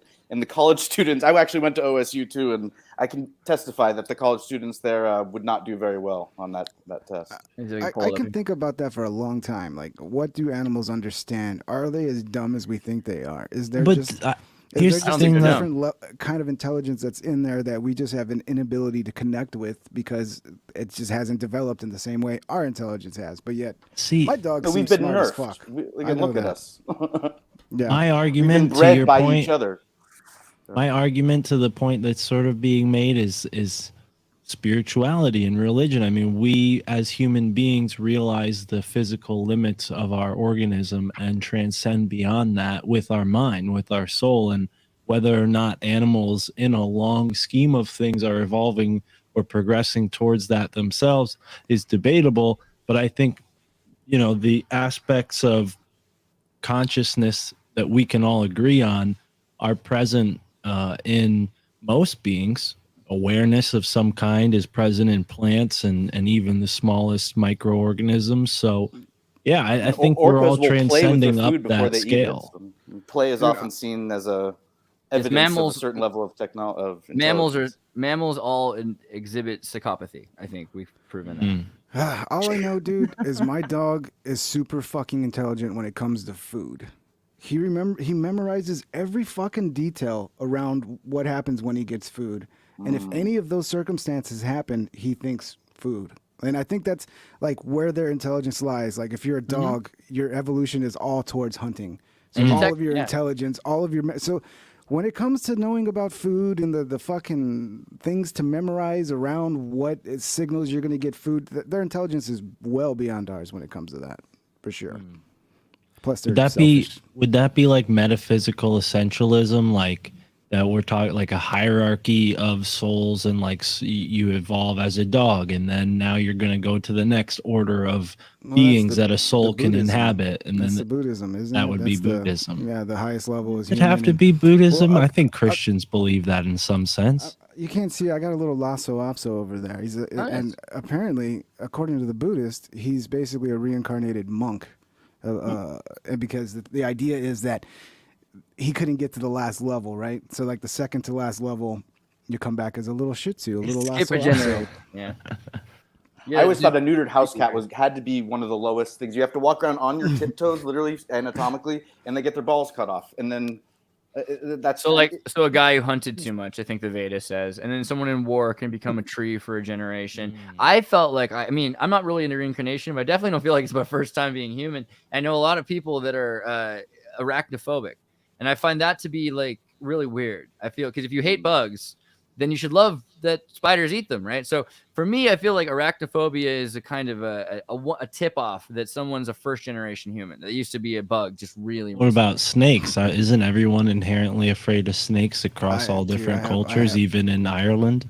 I hate the hell out of snakes. I still have nightmares of snakes. Opening mailboxes and snakes being in them. That's like there are certain evolutionary triggers, like a cat. If you put a cucumber behind them when they're eating, they have a snake mechanism where they levitate 4 feet in the air and just freak out. And we have certain inbuilt things with that, with bugs and stuff, and where that comes from, it's probably. But if it was the venom, once you told me that's not a venomous snake, you would think my fear would go away. It does not. It does not. And I just want to. I can't say this, but maybe I can. I just want to murder every snake I see with a machine gun. Oh, that's pretty. You couldn't say that in most places, but I guess we're gonna hope the best here. I hate snakes, dude. I have a. So like that's a, the like Irish in you. You've seen that Rick and Morty episode. Watch out. Yeah. I mean, I would if I could press a button and there'd be no more snakes. I would press that button. Snakes are cunning. I think it's funny that they're associated with the devil because they're, first off, the devil. You've had Esoteric Eddie on, Mark. He talks about the Venus phosphorus thing, that we've created this feminization, the masculinization inversion of the femininity that was phosphorus and Venus, and it was mistranslated as Lucis and Lucifer, but it wasn't the way it was before Erasmus. So it's a new thing, totally new, made up, not in the original scriptures. And what is there has to do with the femininity. So we've associated also other characters with this new thing, Lucifer. Oh, you know what else would have been Lucifer? That guy, the serpent. But they never say Lucifer is the serpent. They just say he's this really cunning beast, right? So I wonder, because I feel like, and also I'm Chinese zodiac. I'm a snake, right? So got to stand up for the serpents. I'm a dragon. That's just a little better, but it's okay. Well, and I was about to. I was flying snake with magic, but don't worry. I was about to say, I kindergarten. The dragons are a year older than me. Ugh. That's where I wanted to go with that. As you're talking about snakes, I was thinking about the symbolas or the universal symbology of snakes and dragons as well, and this whole oh, they're dinosaur bones. We found dinosaur bones. It's not dragon bones. The same organizations that used to be slaying dragons as knights became the Royal Society that told us that they're dragons. No, they're actually feathered, huge things and dinosaurs. One of Darwin's, I don't know. No, you do. And one of Darwin's favorite things to do was to eat exotic, rare birds. He was part of a club, a few clubs, but one of his clubs, they would just go eat like a puma or some endangered species. And you wonder, why are there so many dead dodos and why are they extinct? Well, there's this guy. But you look at the giant birds, which were, I'm scared of giant birds. I mean, if a bird was 7 foot tall and stood over you, towered over you. Before we go to Jurassic Park here, and again, there is a crane bird down by the Charles River here. Yeah. He stood up next to me. I thought he was the size of a duck, and then he stood up and spread out his wings. But anyways, there's something called dragons are real, and I discovered this OLM, and I'd seen it in the kind of rare creature things. But Andreas, if you want to pull up what an OM looks like, it's a snake with legs. It's this exact depiction of what we see in all these ancient, beautifully drawn things, and we're going, oh yes, that's a mythical creature. You're going, no, this is a life stage 2 of 4 in its life cycle, and mom is just deep down in the earth in these underground rivers, and she keeps letting out these things, and all that comes to the surface are these. Now check this out. 10 years without eating. Check this out. So all right, so I know the whole dinosaur dragon things kind of, maybe you've been there before, but let's go somewhere else. So have you're familiar with spontaneous human combustion, right? Heard of it. Oh, yeah, Okay, dude. so A lot of my good yeah. friends when I was young. No, I was kidding. There's this book, and Greg Carlwood, shout out to his awesome show. He just interviewed the author, so that's why I know about this. Ablaze is a book that collects all this information on random spontaneous human combustion events. And one of the theories that this guy mentioned that really rung a bunch of bells for me is that there are ley line arrangements where people are getting spontaneous human combusted, where these ley lines are intersecting.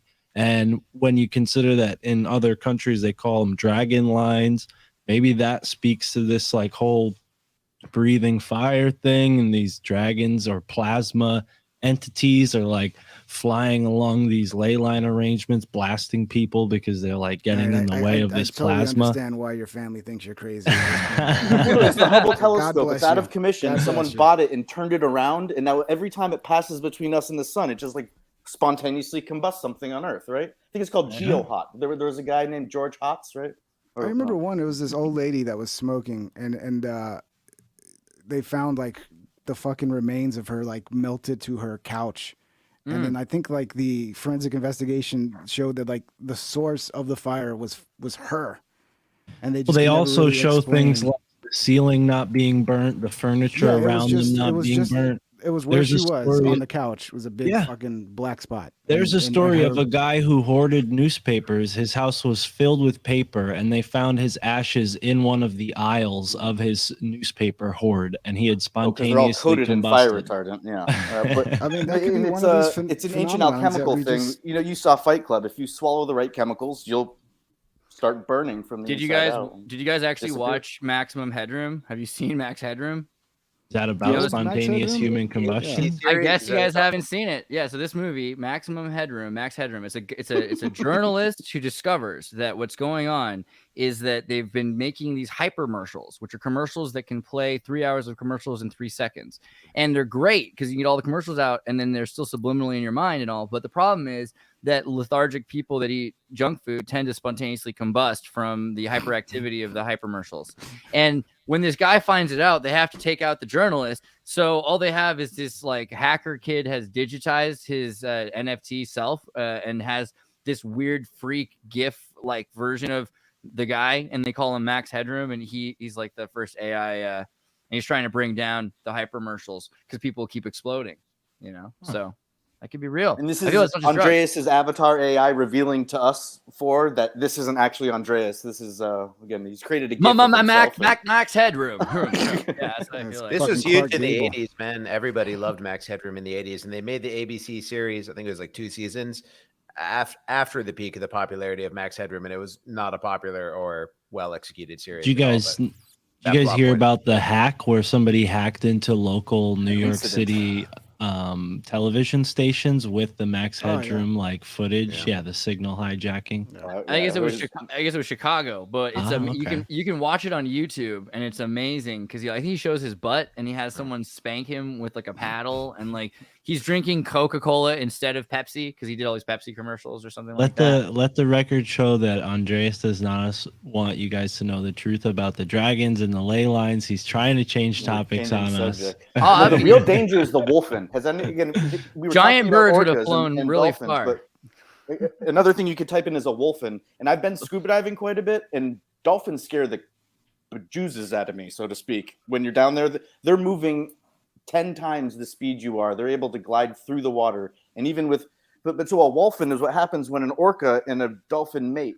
Dude, And I love don't dolphins. know if there are roving packs of wolfens out there. It's like a liger. I think it's or- a zoo. It's a zoo kind of thing, but it's crazy, right? Because you got like 88 teeth on the larger whale, and then 66 teeth on the smaller dolphin, and the wholphin produces a 78 tooth thing. It's almost in between in every little way. It's kind of funny.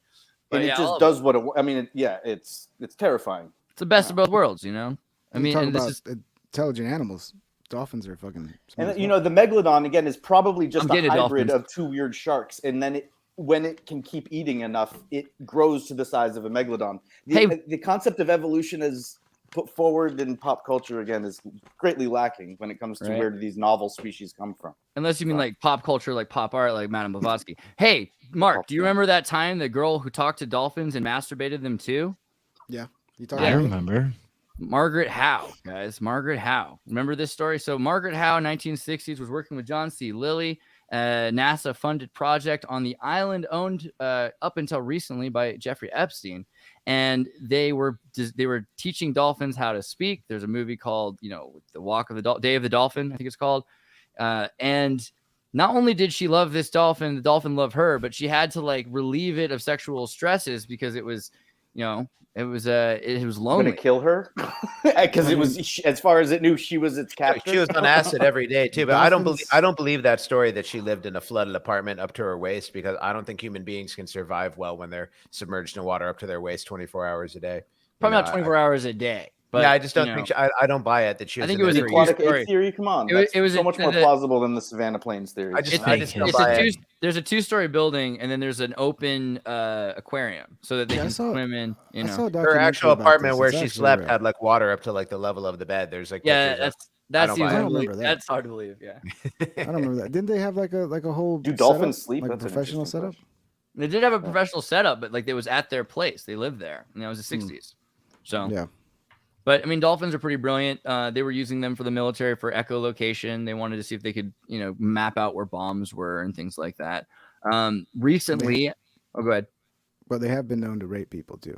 Yeah, anybody and other dolphins. Dolphins are only in captivity, only the ones that swim with tourists and stuff and have Oh, is names. that Like true? it's never occurred really? in the wild dolphin. Yeah. The wild dolphins look like they've been. I don't know if it's their friends that mark them so they can tell each other apart. But Flipper, who's nice and smooth and gray.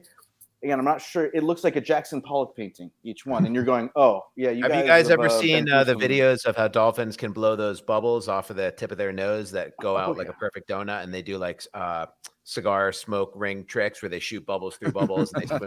If you've never seen a video of that, it's like one of the most. It's cymatics too. It's making cymatics. Is it the beluga whale that does that too? I'm not sure. There's that's interesting because dolphins can do it, and then there's another.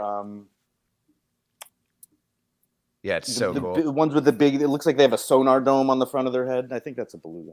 There you go. Look at that. And then it can break off one of the rings as well. Yeah, that's So there was this. You need a compilation with understanding of faster fluid cuts than that. There was this thing though. We've been trying so hard to teach dolphins how to say the alphabet in English when we might have been better off trying to learn how to interpret what they were saying, because they're really good at communicating over fast distances and have their own kind of power. So using machine learning, they're trying to figure out if we can actually decode what's really going on. An AI can learn how to hack an iPhone connecting to a Wi-Fi network by a bus stop. It might also be useful for figuring out what's going on in communication, both verbally and visually and in every other direction. Well, I mean, what do you think about AI communicate? Are we going to be able to talk to animals, you think, or what's this going to lead to? This is that quantum computing too, right? That's how they're able to do that through these quantum computers and all that shit. Is it the same thing? I don't think you really need the quantum computer for it. It helps, but it'll increase the power. But at this point, to break apart a language requires lots and lots of data. So you could probably just use like a bunch of 380, or 390 RTX graphic cards, or that whatever that 960 one that just came out is. You could have a bunch of cards. Especially if you worked with them when they were all babies and you had a whole pod of them. I'm sure each kind of you're trying to avoid group, that. There's an emergent pattern recognition, and they develop their own languages and signs. Right, they're trying to avoid interference. So what they want to do is they want to be able to have AI just pick up on what's going on in these random pods and be able to figure it out. And they're just going to be studying them until it knows all the parts of it and figures out what parts are doing what, right? So they're not going to try. They want really hard not to influence the dolphins. So we've already done that. You've seen the slave monkeys thing, right? We talked about the slave monkeys in the coconut water. outside of they were teaching them to turn flax into fiber, and that's another kind of task that they. Is there another purpose besides communicating with animals, besides putting them to work, just like putting them to manual labor or like enslaving them? Because I feel like it's pretty easy to communicate with animals. Like they want food all the time. They want empathy sometimes. They never want to be startled. They never want to be cornered. Like their wants, they communicate them pretty clearly. Like what are we trying to communicate to them that benefits them in any way is what I wonder. Well, they're about. pack animals with a hierarchical mindset. And yet I think that you're thinking about pets. And when you like, can humans talk to animals? No, and, I have wild animal been, friends. I have like, hummingbirds and squirrels that I totally communicate with. I offer them Okay. food. I make sweet cooing sounds and they like that. You know, I sing to them. And if I startle them or make a sound, like I totally understand what they're projecting to me. They're like, give me the food, be nice to me, don't make any sudden like a movement. sheepdog. There's a lot of utility where that dog is having a blast. Just but my point is, I don't think they have a lot of that it's doing something philosophical thoughts to good. express to us. Like, what would we try to express to them that would benefit them in any way? Because like, because their whole survival is just how do I get my next meal before I die? As part of it's like everything in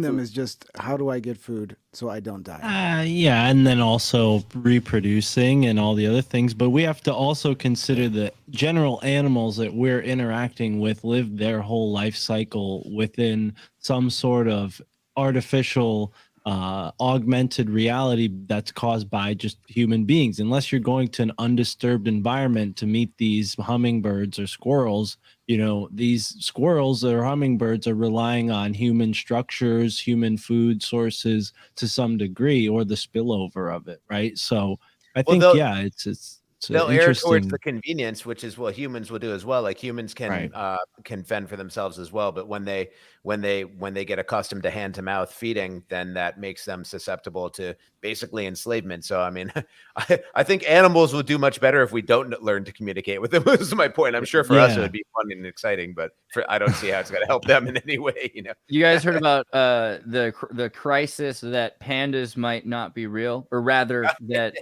The pandas were created probably centuries ago for the amusement of Chinese royals, and they're not meant to live in the wild, probably. And we might have made domesticated.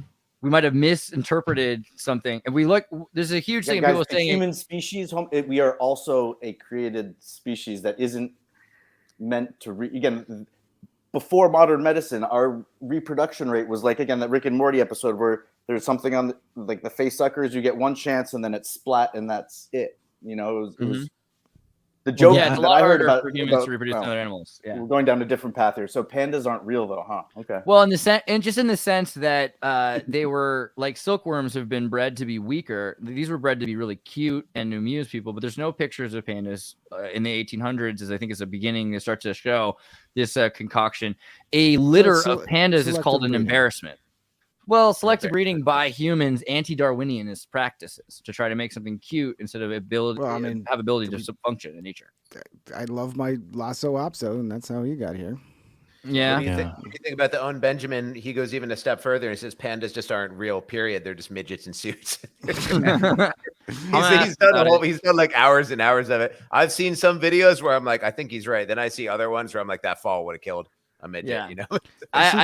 I think it's selective breeding, but most dogs are selectively bred for a reason, though, right? When they're just bred to be cute, that's when it gets a little weird. But when you're selectively breeding to have like, find out the dogs that hunt well, and then you want to like reinforce that. True, because Cesar Millan still couldn't get a Chihuahua to herd sheep. So that on one hand, right, humans can kind of talk to them, but they've got to be capable. Do you guys buy into the common story that all dogs descend from wild wolves, or do you think it's possible that that's not true and there's a original? What would be the alternative? Yeah, walruses.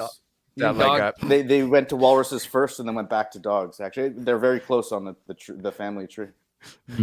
I like it. Is that true? Let me look this up. Walrus dogs. Am I being trolled right now? That's what I want. I don't know. I don't even know. Walrus dog. Look at all that extra skin on their face, right? Oh man, dude, it could be. There it is. There's the proof. we cracked it. All right, we can call it a night.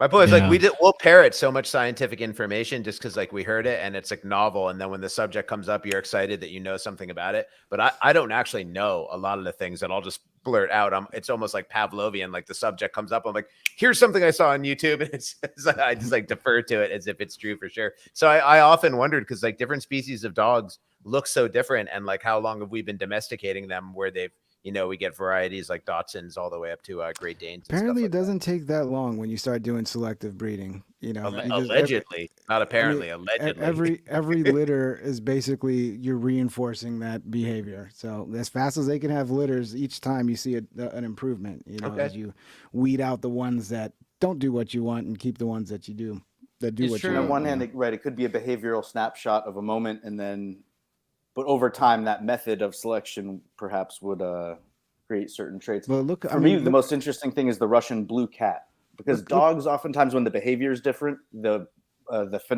shape and size are different. Have you guys ever heard the theory that marsupials come from Antarctica? That's where they all come from, so they're possibly from the Hollow Earth. If we're gonna entertain that possibility. Oh, dude, we gotta get there. The Russian blues sing. That was just to put a pin in there to close out that thought. Not a lot of other cats, they meow in all different types of ways, but Russian blues in particular have a very sing-song meow. And it's just such a weird thing to be able to be genetically bred into something. But there are certain instincts and tendencies that do seem to be that deep. And it's hard to know when. Before we go to Hollow Earth, Ping Trip, you were about to say something? Was I? I thought, and then Hollow Earth shocked you, and you're like, "Oh God, I gotta just." I don't know. I just was like, "Oh no, we're gonna go into this." If we go to Flat Earth, Hollow Earth, I'm just gonna be so. Whoa, they're not the same. Don't get it twisted. You don't have to be Flat Earth to know the truth about the Hollow Earth. There's caves. Flat Earth people. Okay, it's not Flat Earth, but Flat Earth people, and I would imagine Hollow Earth people are pretty similar. Where like you cannot beat them in an argument because they're so. Hollow Earth people are scientific. There are scientific backgrounds that are interested in discovering the depths of the Hollow Earth. And to Andreas's point, it's well established how intricate and vast many different cave systems are, and there are all kinds of myths and legends of what comes in and out of those caves, Sasquatch being probably one of the most well known. So I don't know, I think Hollow Earth, it even has mythological Sasquatch. We talking about Sasquatch? We talk about Sasquatch. We could also talk about the Anasazi people who say that they went underground with the ants, the ant people, to save them from a cataclysm. Do you believe that there is different? Do you think there's different kinds of Hollow Earth? Do you think there's different? Okay, couple questions. Do you believe in cavemen, people living in caves after some reset? And also, do you believe in different kinds of hominids besides Homo sapien? Like, do you believe the Neanderthal existed? I know there's genetic evidence, but things like that. Mark says, hell yes. So you know what I mean? It's tough because Bigfoot sounds crazy. Bigfoot sounds crazy. You shouldn't ask someone if they believe in Bigfoot, but you ask them, do you believe in multiple hominids? And do you think that? I think Homo sapiens were in Africa, and they have very dark skin, and most white people are mutated weird offshoots of whatever root race that seem to have been either captively bred or somehow super dominant.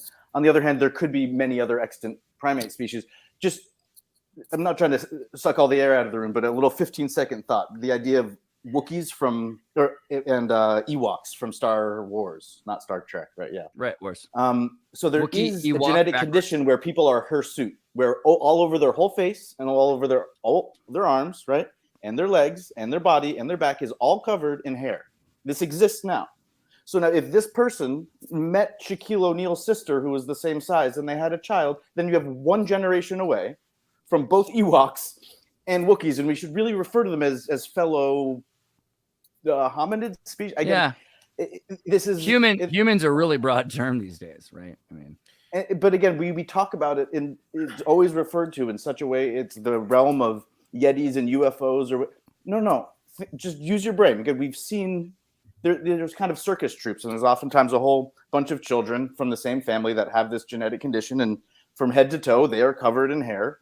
And they happen to be the same size as us. But if they just simply were a family that was much smaller or much larger, I don't know. I assume that if we were going to breed ourselves to go to the moon, we would breed ourselves smaller, wouldn't we? I mean, Julian Huxley, Aldous Huxley's brother, who was the first chief scientist of the UN and basically like one of the founders of the UN, had a theory that humans, as we exist now, hairless, are just immature apes. Like we're not allowed to reach maturity.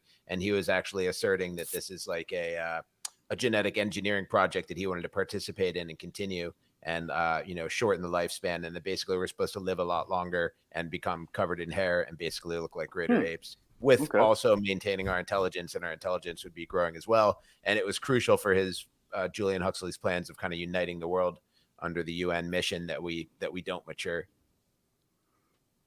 Wow. Well, they say the best thing is to stay a child at heart, right? So, man, but there are some really interesting stories. Like when you talk about what you would do if the world were to have an atomic blast, they always have these bomb shelters living underground.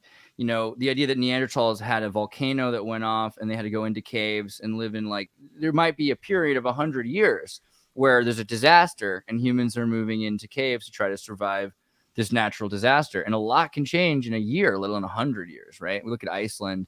Have you heard of the year without a summer? You know about this one? A year without a summer. There was a point where a volcano goes off and then there's no summer for a year, but also for about 10 years around it, it's super cold and there's super ecological feedback loops that happen in 1816. You know, and so imagine the amount of people that died in Russia or in Iceland. And we think of it being this small population, but there's a larger population. It used to be way warmer in different places. And we're told, you know, hey, we can't worry about that because global warming, I mean, the only people who talk about global warming and climate change are liars. So there's no point in even looking into whether or not there's environmental feedback loops. Well, yeah, sensational. Have you heard about this story where the king, I forget which nation this was, but it was during the Dark Ages rewritten history period, and this king had foreknowledge of a comet asteroid strike that was coming, and it was going to bring some sort of destruction. So he took a group of his knights and they were like, all right, everybody, we're going to go fight that dragon on the other side of the mountain. You might see some big booms and sparks and big flames, but don't worry, the king is on top of it. And then for the next, however many months that there is this comet storm, the king was off fighting a dragon, or so the people thought. But really they were just maybe doing some kind of occult magic with the comets. Who knows? Right. And then also in terms of the dragons, remember the giant birds, when they die out, 1600s, 1800s, 1900s. So we're talking about giant 14-foot tall, monstrous, bright colored, razor sharp jaw with. And of course they didn't interbreed, guys. No, there's strict family trees, and this would be and we know, taught them as children and continue to teach them to children is the way that it exactly was. And well, we know that birds. The Tyrannosaurus is like the liger. It's a mutated offshoot when a raptor breeds with a brontosaurus. I mean, who knows? It's not it's ground bound, and so it's pissed. It's not just that the news is fake; it's that the myths are real. That we're talking about dragon fighting, dudes fighting giant crocodiles, giant birds. That's happening in the last 1,000 years. Not that long ago. And we've got this rebranding going on in the 1800s where, like, I found these bones. This bone must have not been a finger bone. It must have been, or it must not have been a leg bone. It must have been a finger bone of a much bigger thing. And these giants and dinosaurs, so many of the dinosaurs, if, like, for instance, Tyrannosaurus Rex, they now know it had feathers. It couldn't stand upright. It would have broken its back. The small hands and stuff is because it's a vulture that's picking up dead food off the ground. I mean, the entire rebranding of dragons as dinosaurs is a lie. But yeah, when you think of birds and you think of them as dinosaurs, you're like, this makes sense. Like, this is a little fucking dinosaur. And birds are so fucking aggressive, dude. They're very aggressive. Like, they're mean as fuck. Starve crazed reptiles. Oh, there's another good point here. If I go to Wiki of Birds, and they can talk, even crows. The idea of dinosaurs being able to dragons can talk, call out to you from the woods by mimicking the sounds that your dog made. I mean, or also think about shit. Like there used to be 8-foot tall parrots that would think about those storms they used to have, where it would be like thousands and thousands of birds flying through the sky, blocking out the sun. I mean, these animals are totally connected to the electronic energy of the planet. That's how they navigate, and the magnetics, right?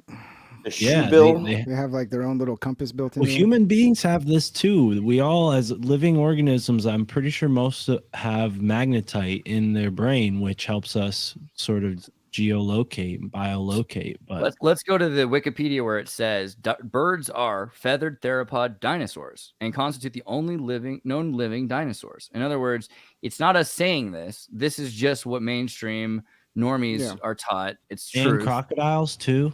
Crocodiles are reptiles, or birds are reptiles. So you imagine a brontosaurus with a long neck kept its neck coiled like a snake, and then it would strike out that way. I mean, never know. Or like the plesiosaur, if it had a really long neck, it might have actually. That's the one dream that I have. Like I'll have nightmares where there's like snakes, but sometimes I'll have nightmares where there's like crocodiles, and those are particularly primordial. There's something about having those dreams that are like. I don't worry that much about crocodiles because it's like just stay out of the fucking water. Right, cold-blooded. I don't worry about nearly as many things. When I was near the water, when I was like four, don't even walk close to the shore. When I was about 4, I was bit on the nose by a goose, and that was the last time I ever trusted a bird. I was like, oh, that was I used to get attacked every day by a bird because my neighbor, Mrs. Lundy, she had I don't even remember what kind of bird it was, but I was really young, so it was like taller than me. And it was so aggressive, dude. There was no give back. It was just all out attack, nonstop attack. It's crazy. Birds are evil. Imagine setting up a campfire and you hear a rustle, you go hello, and something's like hello, and it gets closer and closer. And you're fascinated by it. That's just a strategy. Just comes out. And you're hypnotized, and as soon as it gets close enough, you're just done. There's your uncanny valley thing right there. Why do we fear things that seem human? Because of birds. And birds will also, we think about how they can fly, but a lot of them didn't fly. Someone was bringing up about the dinosaurs that can walk or whatever. There's lots of feathered. The moa didn't fly, 14 foot tall, just ran really fast at you. So there's the idea that you're being chased at like 50, 60 miles an hour by this thing. And like you said, it follows all the rules of a dragon. It can talk, it can fly sometimes. I don't know about the fire part, but we could look into that. I'm sure there's something there, Yeah, but I think by the time people had castles and swords, they could probably overcome those kinds of dinosaurs. Well, it's like Kircher. You saw those drawings from the 1800s where with the right sound horn and frequency, you can kind of create a plasma beam of light and weather affecting, energy. And so if you have a plesiosaur with a very long neck and it knows what angle to position, it could stun something 100 feet away by going, ooh, and it would just like, it's like a giant sound generating thing. In theory, there could have been a version of the species that would have done something like that. You guys are crazy. Dude, speaking of crazy, here's a segue. The 3 identical strangers. Wasn't that a very Howard Stern segue? I like that. The 3 identical strangers, the Neubauer triplets who got separated at birth and accidentally found each other. So here's a fun story. Apparently there was like a bunch, maybe 131 different people that triplet pairs, I guess pair is the word, severals, that were split up one by one. And these guys randomly ran into each other in like New York and realized that this crazy doctor was doing a psychological experiment on triplets to see what would happen if they were split up at birth. Eventually Bobby Eddie quickly rushed to meet David when they found out that David Kellman, the third brother, found out because there was like a picture of the thing. And then, human experiments. Outside of the content of this, Zertis. So when did you hear about that? How long have you known about that? Long ago, but it came up recently for some reason. I've always heard of the twin studies. To me, this is an example of like it's a time. There was a movie about. There was a movie about the twin studies. The twin studies. Oh, there were triplet studies now too, and then soon we'll learn about the quadruplet studies. Can you imagine those moms that have 7 kids and they're like, "We got to take the babies away," and everyone agrees? That's what's going on. 7 kids. It's a lot. What do you think, Seth? Well, back to Neanderthals. The one difference that I heard between Homo sapien and Neanderthal was the rotator cuff, and our ability to throw either with an atlatl, which was like a mini slingshot that would throw spears, which preceded the bow and arrow, from what I understand. Although, who knows? But does everyone else concur with that? Right. Was that the only difference we're talking about? So if someone's born with a defective shoulder, are they a Neanderthal? I don't know. No. So BBC News told me that red hair is a remnant of Neanderthal genetics in Hey. We're fucking kings. No, that's the point. So Genghis Khan had red hair. Your point about Tatarstan, or Beijing as it's now called, Tartar City, and the Peking Jews, the connection to across the world. You have the Khazars are infamously in the Cordoba Caliphate in control for a while. There's an amazing connection there in I was terms of just stories. joking, but yeah. I But guess we kings, were kings. Khazars are kings. Yeah, it's true. Yeah. Yeah, But I've you've read got, here too. but yeah, I We mean, were- like there's I think the we were Chileans, probably Peruvians. killed as like demonic witches more than we were kings, I would imagine. That's a big thing in Ireland, right? They were afraid Yeah. of the redheads, right? I don't know about Ireland, but isn't that kind of a thing on like anytime like redheads pop up, like there's a lot of cultures that like just saw that as a bad omen, right? Right. Yeah, the Japanese have a lot of vampires and demon ghouls painted with red hair. You know, that's a thing. I always heard that 5% of the world's population had red hair growing up, and that Genghis Khan also contributed his genetics to 5% of the world's population. And then you also, now modern revelation, you hear that, oh, Genghis Khan had red hair. And yet no one's connected the dots and put them forward as a set of facts and that are continuous. But hey, you know, people will get there eventually. I mean, there are Asians with red hair. Maybe he just happened to be one of those, you know? That's true. I mean, because it's like a gene that's in every culture, right? He had green eyes though. And mastodons. So one of the stories is mastodons also have the same gene that produces red hair and blonde hair in different colors. So there were redhead mastodons or blonde mastodons or brunette mastodons, and that perhaps there's some sort of a genetic thing where you can consume DNA and it can be it can make it into your system. I mean, we know that's true with sorts of smaller organisms like you know, kinds of primordial soups in the ocean can get something from another if they consume it. So that's also what a lot of Indians and Native Americans believe. You know, you consume the eagle eye to see better or something was a certain Lakota traditions. It's pretty crazy when you think about it because neither of my biological parents had red hair. Yeah, me neither. Yeah. So you got to be like, what, did you fuck the mailman or something? What's going on? Well, my father had blonde hair until he was 18 and then had very dark hair. And so there are these very unaccounted for expressions of our, you know, phenotypic expression. Maybe epigenetic gene, right? So like if both the parents have that recessive gene, then you can have a redhead if everything lines up right, even though neither of you have red hair, right? Some shit like that. I don't know. I'm not a scientist. Word on Wikipedia is that redheads are missing a type of melanin and then maybe have a different version of the chemical, and that chemical plays a role in the brain. Yeah. So I'm not saying it's superior or inferior. It's just different design is that redheads tend to require more, like 20% more anesthetic when they're I was just about to bring that up. Like anesthetics have a whole different protocol for red-haired people. Another interesting. Yeah, we also have a different kind of relation with pain. Like our pain, the way we feel pain's a little different than normal people. We also I just want to let you guys know my squirrel friend heard us talking about him. My squirrel friend is outside the window right now staring at me. Is he a redhead? No, he's not. Squirrel friend. He's communicating with me right now that he wants some pecans. I used to have 4 ferrets, about the same size as that animal, but. Dude, also, Mark, you just sent me something. I know it's back a subject, but it seemed kind of interesting. The myth of the child stealing Thunderbirds of Illinois. So, well, this was a modern event. In 1977, these kids got basically lifted out of their backyard by some kind of giant bird in Illinois. So, and you know, everybody's heard of the Thunderbird legends here in the States, specifically the Midwest, but yeah, I thought it connected to what we were talking about. I remember seeing like an Unsolved Mysteries episode where it was like, and the boy was lifted out of the air, and you see like his shoes like falling to the ground. Yeah, I remember this recreation of some shit about that too. But but also like I used to worry like, don't owls can't they pick up like small dogs and shit? I had a cat picked up by an owl once. It was horrifying. I was sitting in a hot tub. It was like the weirdest thing. I was just relaxing. Like, this is a great, beautiful, look at the redwood trees. And there's like my cat's running by. And all of a sudden this owl swoops up, picks up this kitten and flies off. And it was just yeah, forget about it. I mean, it must be like one of the only predators of cats. Nothing messes with cats. It's really wild. I've heard of them picking up dogs that were just the owl's probably like, can I pick this bitch up? Oh, let me try. And then like, where do you go from there? Eventually they drop them. There's nothing you can do. Yeah, you just kind of stay in the hot tub after that, I think. No, dude, you gotta fucking talk about a tone changer.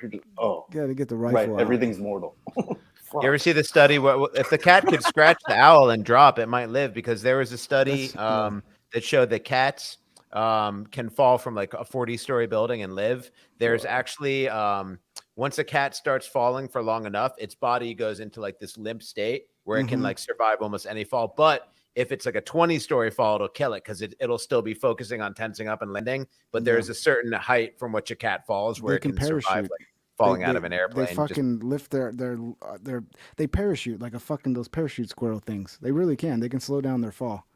There's I saw a whole science thing about that, a whole documentary.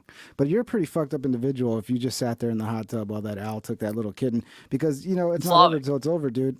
You never know that kitten could have dropped like, you have any idea gone in the night. You have any idea how high a redwood tree is?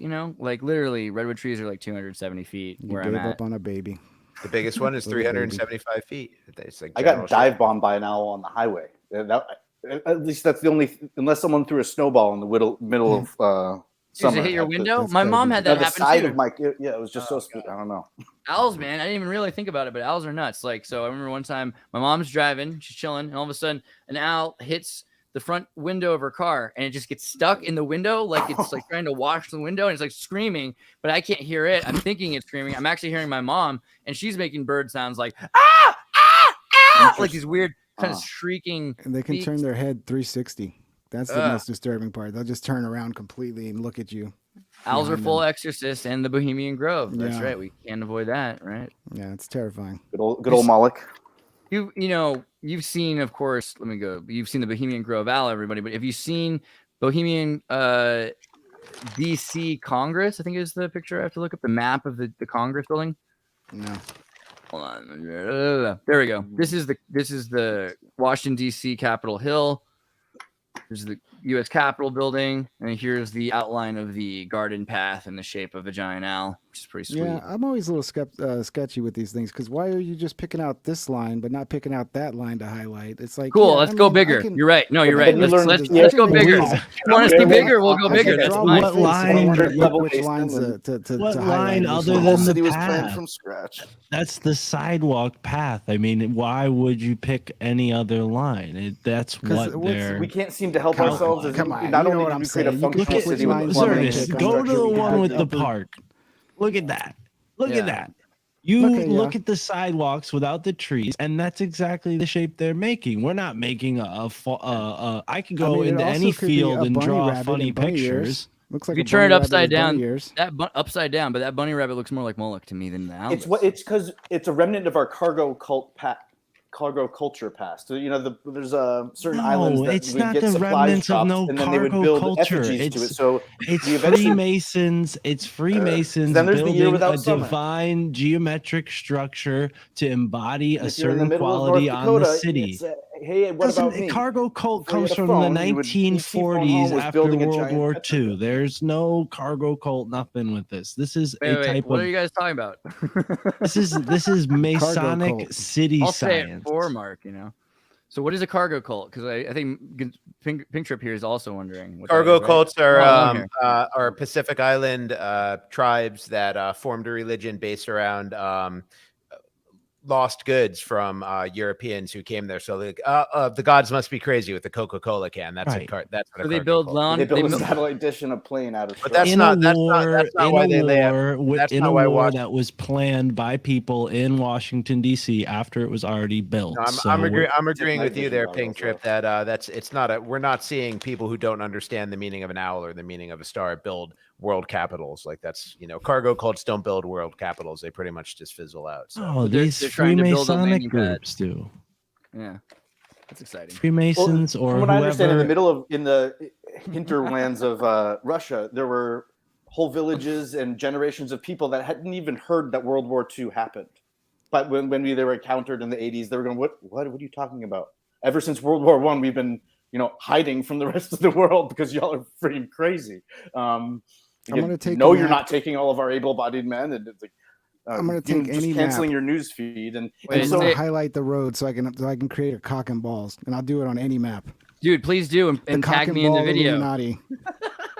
Tag me in the video. The thing is, it's not hard to find a cock and balls. You can literally grab the bull on Wall Street and find a cock and ball. It's not that hard. By the way, Wall Street was a street named after the wall from A Star Force. Right. So The whole island of Manhattan is a penis going into.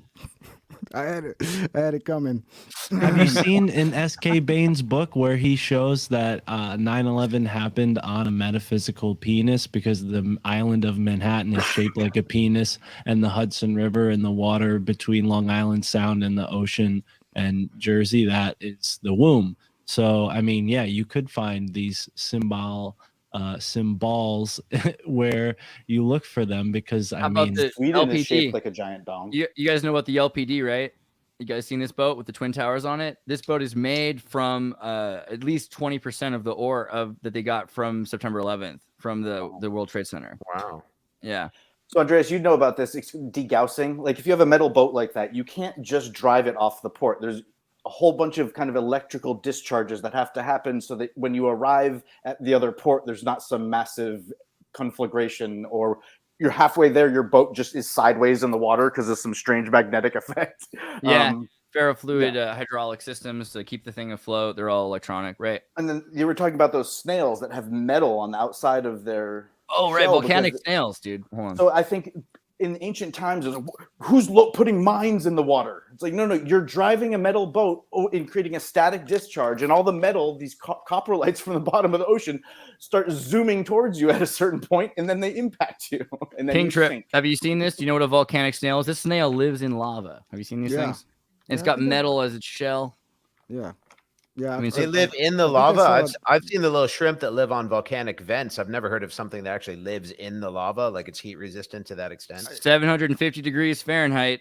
They taste Is great. that the temperature of lava? Lava's way hotter than 750 degrees Fahrenheit. There are actually The more. oven is 900 degrees Fahrenheit. It doesn't melt through the floor of the building. I mean, lava will melt the whole building. So I'd imagine lava must be in the thousands.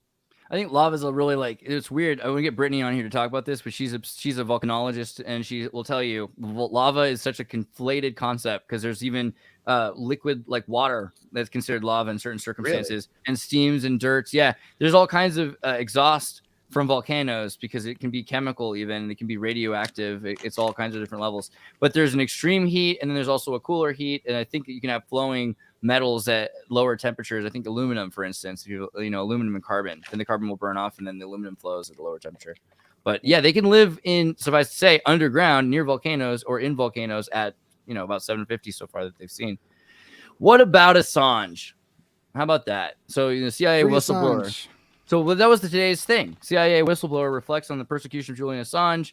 This came up today. It's difficult to talk about what happens in the world that's been continued.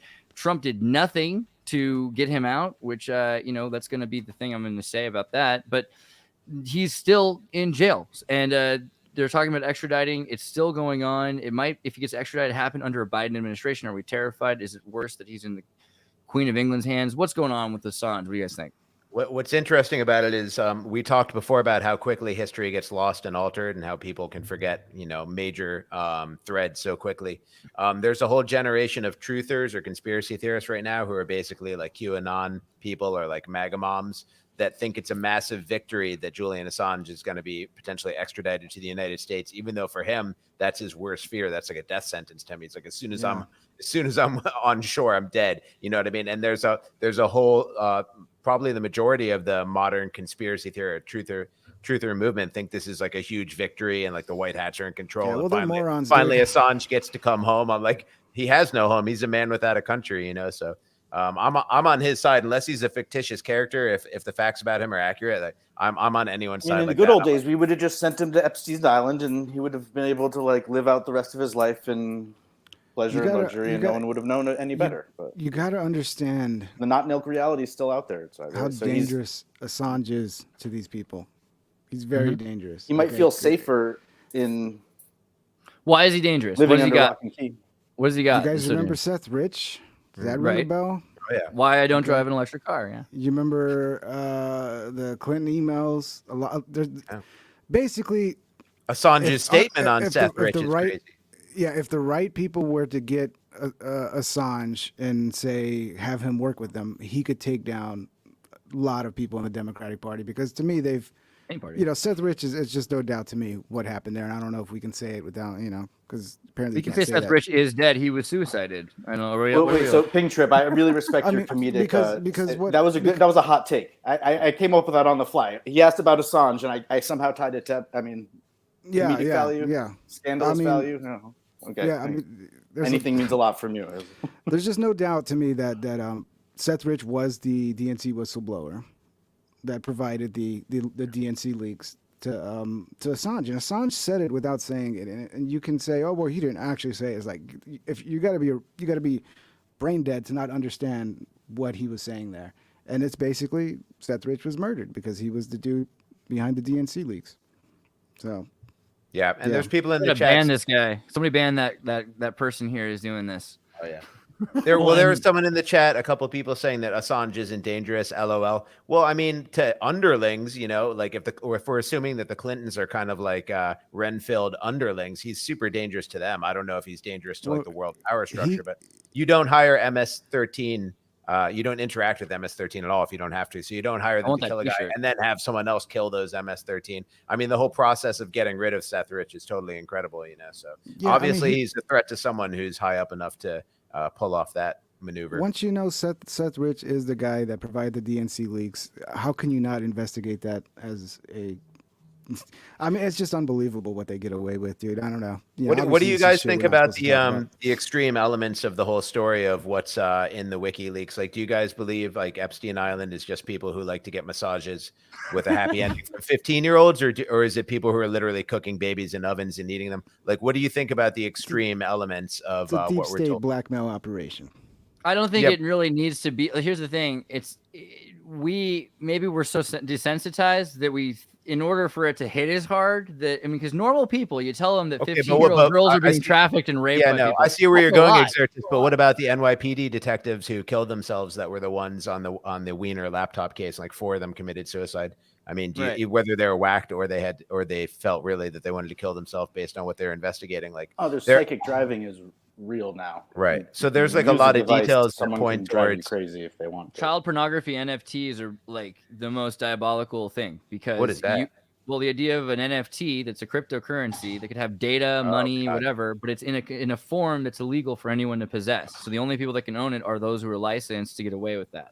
That is a kind of thing that exists. You know, right. I mean, there are. So we have that, and luckily don't. They used to raise the pod babies in the churches, like 10 at a time, and then they'd be like raised in the church to be mendicant servants or choir, and then they would be kind of begat into the world, and no one would notice that they didn't come from anywhere. And then there's entire boats and floating platforms. I think Ghislaine Maxwell's sister married someone here in Boston, and then they bought like the world shipping program that like.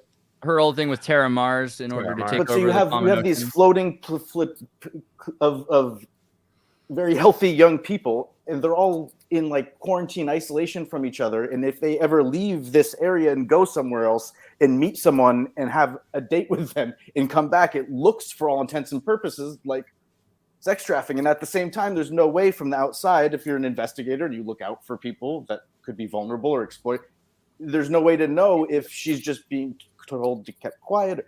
And it's just a strange circumstance. If you were raised on a Navy ship that was full of other people your age and none of you had parents somehow. Tara Del Mar is one of the craziest aspects of the whole thing. When she was in court, Ghislaine Maxwell, the judge asked her if she had any foreign citizenships or that she should be aware of. And she's like, well, yeah. She's like, Israel, Tara Del Mar. And the judge is like, wait a minute. There's no nation of Tara Del Mar. That's like your own corporation. She's like, yeah, I'm a citizen of that. And the judge is like, that's not even possible. She provided proof that she's a citizen of a corporation. So like the mechanisms of how high society, like how they're able to operate is like beyond our scope of understanding. And the judge was like shocked and was like, yeah, you're right. You're a citizen of your own corporation. So and like, that is St.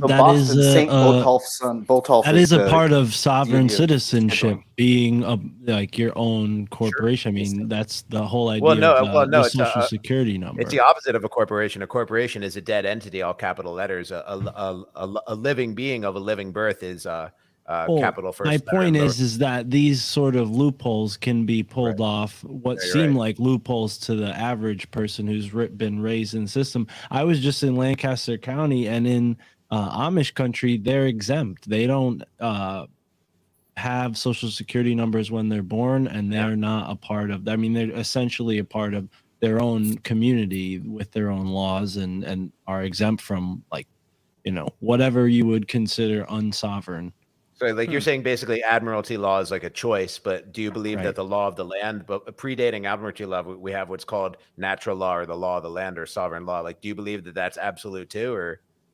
I think all of the courts essentially go back to that because all of our courts are based on the English Judges don't have to courts. be lawyers.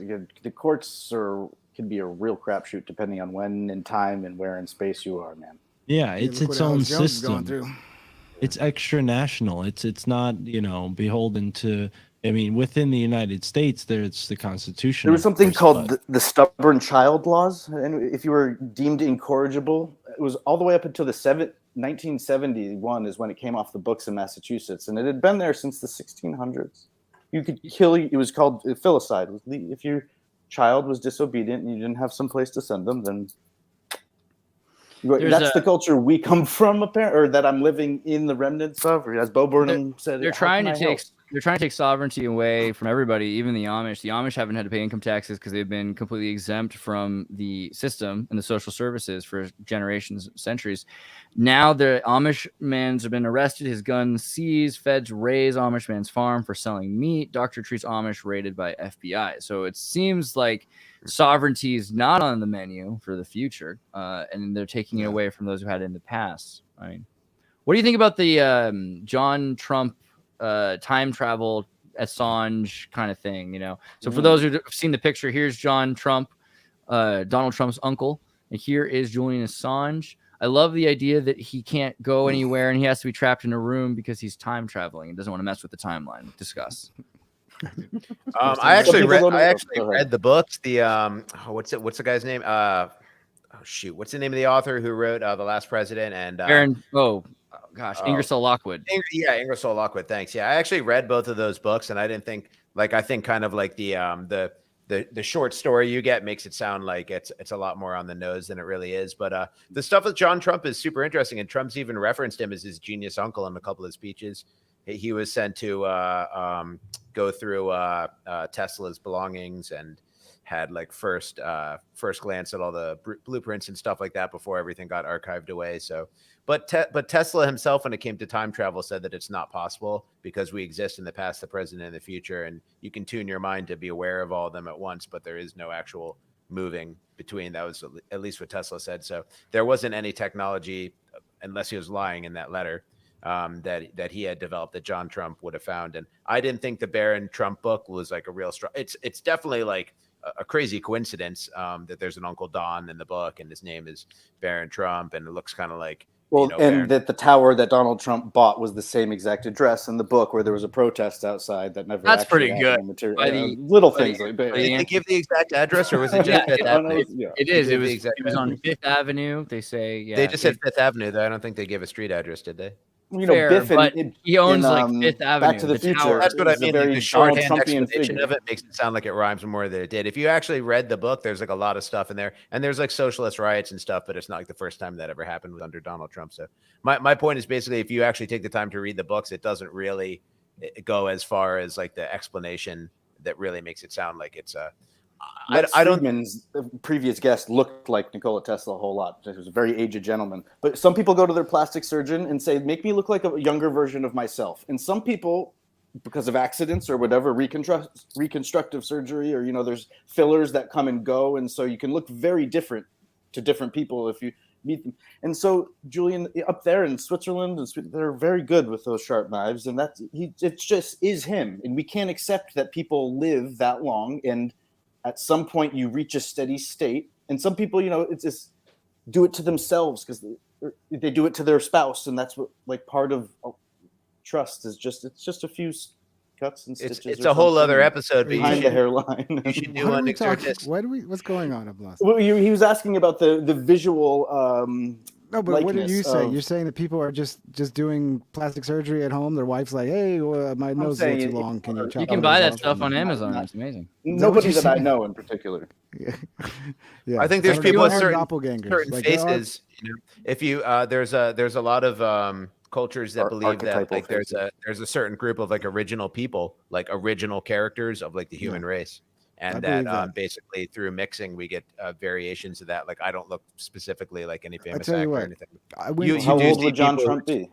whose faces you see do rhyme throughout history like that, and it does make you wonder, what is a Nicolas Cage. You could see pictures of Nicolas Cage in the 1800s. Guys who look like him, yeah. Unless he is a time traveler. Well, that gets us sort of maybe our last-ish topic, which is, does the Vatican have a telescope called Lucifer? Short answer, yes. Why? What do you guys think about that? You know the Lucifer telescope? Have you seen this? You know about this? I think some of you do. They have a telescope, and there's the Vatican Observatory in Arizona, but there's also the Vatican Observatory on an island. Excuse me. Off the coast. The acronym is hilarious. You got to read out what it's an acronym for because it's like totally hilarious. They're like stretching to get it to spell Lucifer. It's like long, unlimited. I forget what it is, but before they were the VLT, the Very Large Telescope, or just right. They weren't that creative, but Sorry, go ahead.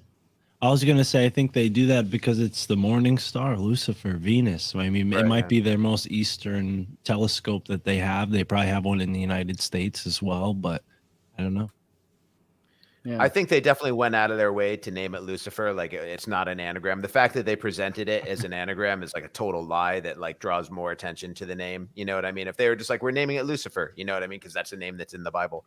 But like you were saying, Exertus, I actually had Esoteric Eddie on my show Talkie Time on Instagram yesterday, and he's the guy that wrote the book The Lucifer Mystery Revealed, basically explaining that Lucifer is from the root of Lucian and basically means like the brightest star in the sky, which would be Venus, the morning star before the sun rises. And as opposed to being aren't really telescopes, they're actually laser beacons for as things opposed in to space. being Satan, like a evil character. It's just basically describing Venus. So, but I mean, the interesting thing is, why is the Vatican in that business at all? Like, what are they looking for? Because they already know so much stuff that we don't know in their archives. So it's just like, I would love to know what they're up to and what they're looking for, and why the people with the most sacrosanct information on earth dress like that. You know what I mean?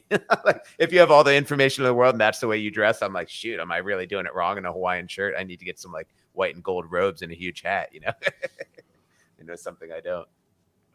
Pink Trip, steal some swag from Klaus, Pink Trip, do you think that the world focuses too much on what they think is wrong instead of what is well? Do you think we should focus more on that instead, or do you think it's good to look for these problems?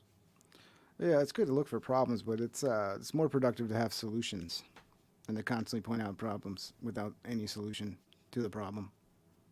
Do you think that we can find solutions, or do you think that the problems go away when we just stop looking at them and then we just can focus on a better thing? If the world would just elect me and put me in charge, I could solve everything. But well, you heard it here first. He's announced his campaign. I'm gonna be the first to endorse. First thing I would do is lock up all of these crazy fucks that are on this show. You create a curriculum, because in the Rasta culture, the mythology is like the youth, they don't know who to trust, and then they see you're supposed to get in trouble for enjoying this sacred herb, and there's these people that allow this a little bit of anti-orthodox or unorthodoxy, and so if the youth is looking around, who am I gonna trust? It's probably going to be the people that aren't the Sieg Heilers, or it's or at least that there is a way to catch the stubborn incorrigibles as well. Yeah. Babe Ruth was sent to Boston as a 7-year-old. His parents were barkeeps, and 4 of his siblings didn't make it. But apparently, he was smoking and drinking at age 7. Yeah, I heard about that. I think we should focus on the good and the bad. You know what I mean? Like my regime is actually I'll look at all the negative news. I mean, all news is negative. What's the point of even reporting that it was a nice day or whatever? But I'll look at all the Scully, right? Sorry. I'll look at all the negative news, and then I'll look at a bunch of cute animal videos and funny animal videos, and it really is like refreshing for the soul. But like also you should allot a certain point of your a certain time of your day, time of your life for receiving information, and then a certain point you have to create something, whether it's a plan, whether it's art. Like, you don't want to get caught in just an observer role where you're just watching the world pass before you like a news bot. Right. I think if you're going to be 100% just analytical about it, you don't make progress sitting around jacking off to every good thing you did. You need to always be fucking trying to figure out where you can be better, and that takes pointing out things that are wrong, but again, having solutions. Right, and I don't believe you need access to like ancient gods or like future technology or time travel in order to be in control. If you're in control of your own life and you can coalesce with people who are like-minded, you can be in control of the world. And that's basically how the controllers of the world are doing it right now, not with secret technology from time portals and CERN and stuff like that, just with information and organization. And we can do Well, that. someone too. takes a week off of like Facebook, one platform now, it's a big deal, and they like announce it and then use it as clickbait or what. But in reality, the technology hasn't been around in the average person's hands for long enough for someone to be like, no, I didn't have a phone for 10 years, not even a flip phone, and now I'm back. Like, hey, and what did I learn when I was away? And then that's actually wrote books or compiled the information instead of just watching it go by and then looking for patterns or inconsistencies. Telling stories and creating culture is how you bedazzle people. And we spoke way earlier in this episode, just to kind of try to bring it full circle about hidden history and the people who hold the true history and stuff like that. Why do they sell it back to us in the form of stories? They'll give us stories, movies based on this information that they've hidden from us. It's because it dazzles you, because it's true stuff that you've never heard before. It is hidden. I don't know if it was hidden from being us. Presented as fiction, so it's kind of like a way of dazzling you. We have to tell our own stories. If you want to change the world, if you want to make people think your way, it has to be, you have to get their attention. You have to amaze them. And you're doing it for the wrong reasons too. Yeah. The Rasta concept of reasoning is that it's everyone's gets to express their opinions, and no one's goal to convince someone else of any one specific thing. That's kind of against the nature of the powwow, so to speak. Guys, I really love you all. Why don't we go around counterclockwise? Mark's family thinks he's crazy. Tell us where they can find more of your content.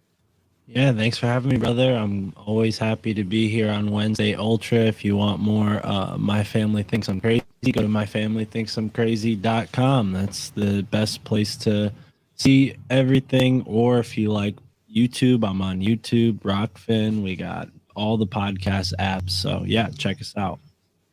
200th episode is coming up soon, and I have some really big guests planned. I just had Richard Grove on. Oh, and I have a Synchromystic travel guide that I wrote myself. If you're interested, you could buy the PDF. Thanks for showing all this stuff. Yeah, we got a Telegram community. I'm being reminded as I'm seeing my own website what I should be plugging. But yeah, it's all there. And thank you, brother, for having me. I appreciate this. And yeah, a lot of good episodes. Actually, the next one that I'm really excited about is with a guy named Peter Jenks, who lives in Thailand and wrote a book called Occult Thailand. So that episode will be out this month. Awesome. And everybody else, or everybody who's checked that out, continue checking out Alt Media United Podcast Cooperative, because there's a number of other podcasts that Mark's helped set up for other people, and they're all interesting as well. So thank you. Yeah.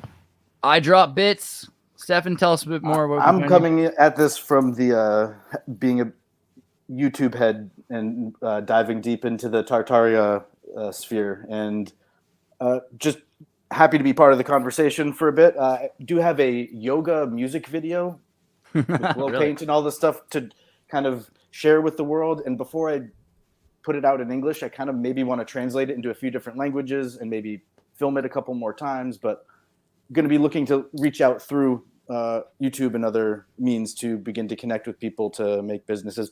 My brother started Etsy in his living room, and so after failing out of art school. So I've seen people take their own and blaze their own trail and eventually find people to ally with, and you can also grab some of his stuff if you want. In the meantime, while we're waiting for the music video, go to the Tartary Discord in the Matrix community, and the Discord link. You can find Stefan in the Discord, right? I believe, and so you can communicate there. So I mean, I've got it edited and good to go. I mean, it'd be great to share it with a smaller community by posting it on YouTube. I don't have it monetized yet. There's no sales funnel built at the end of it.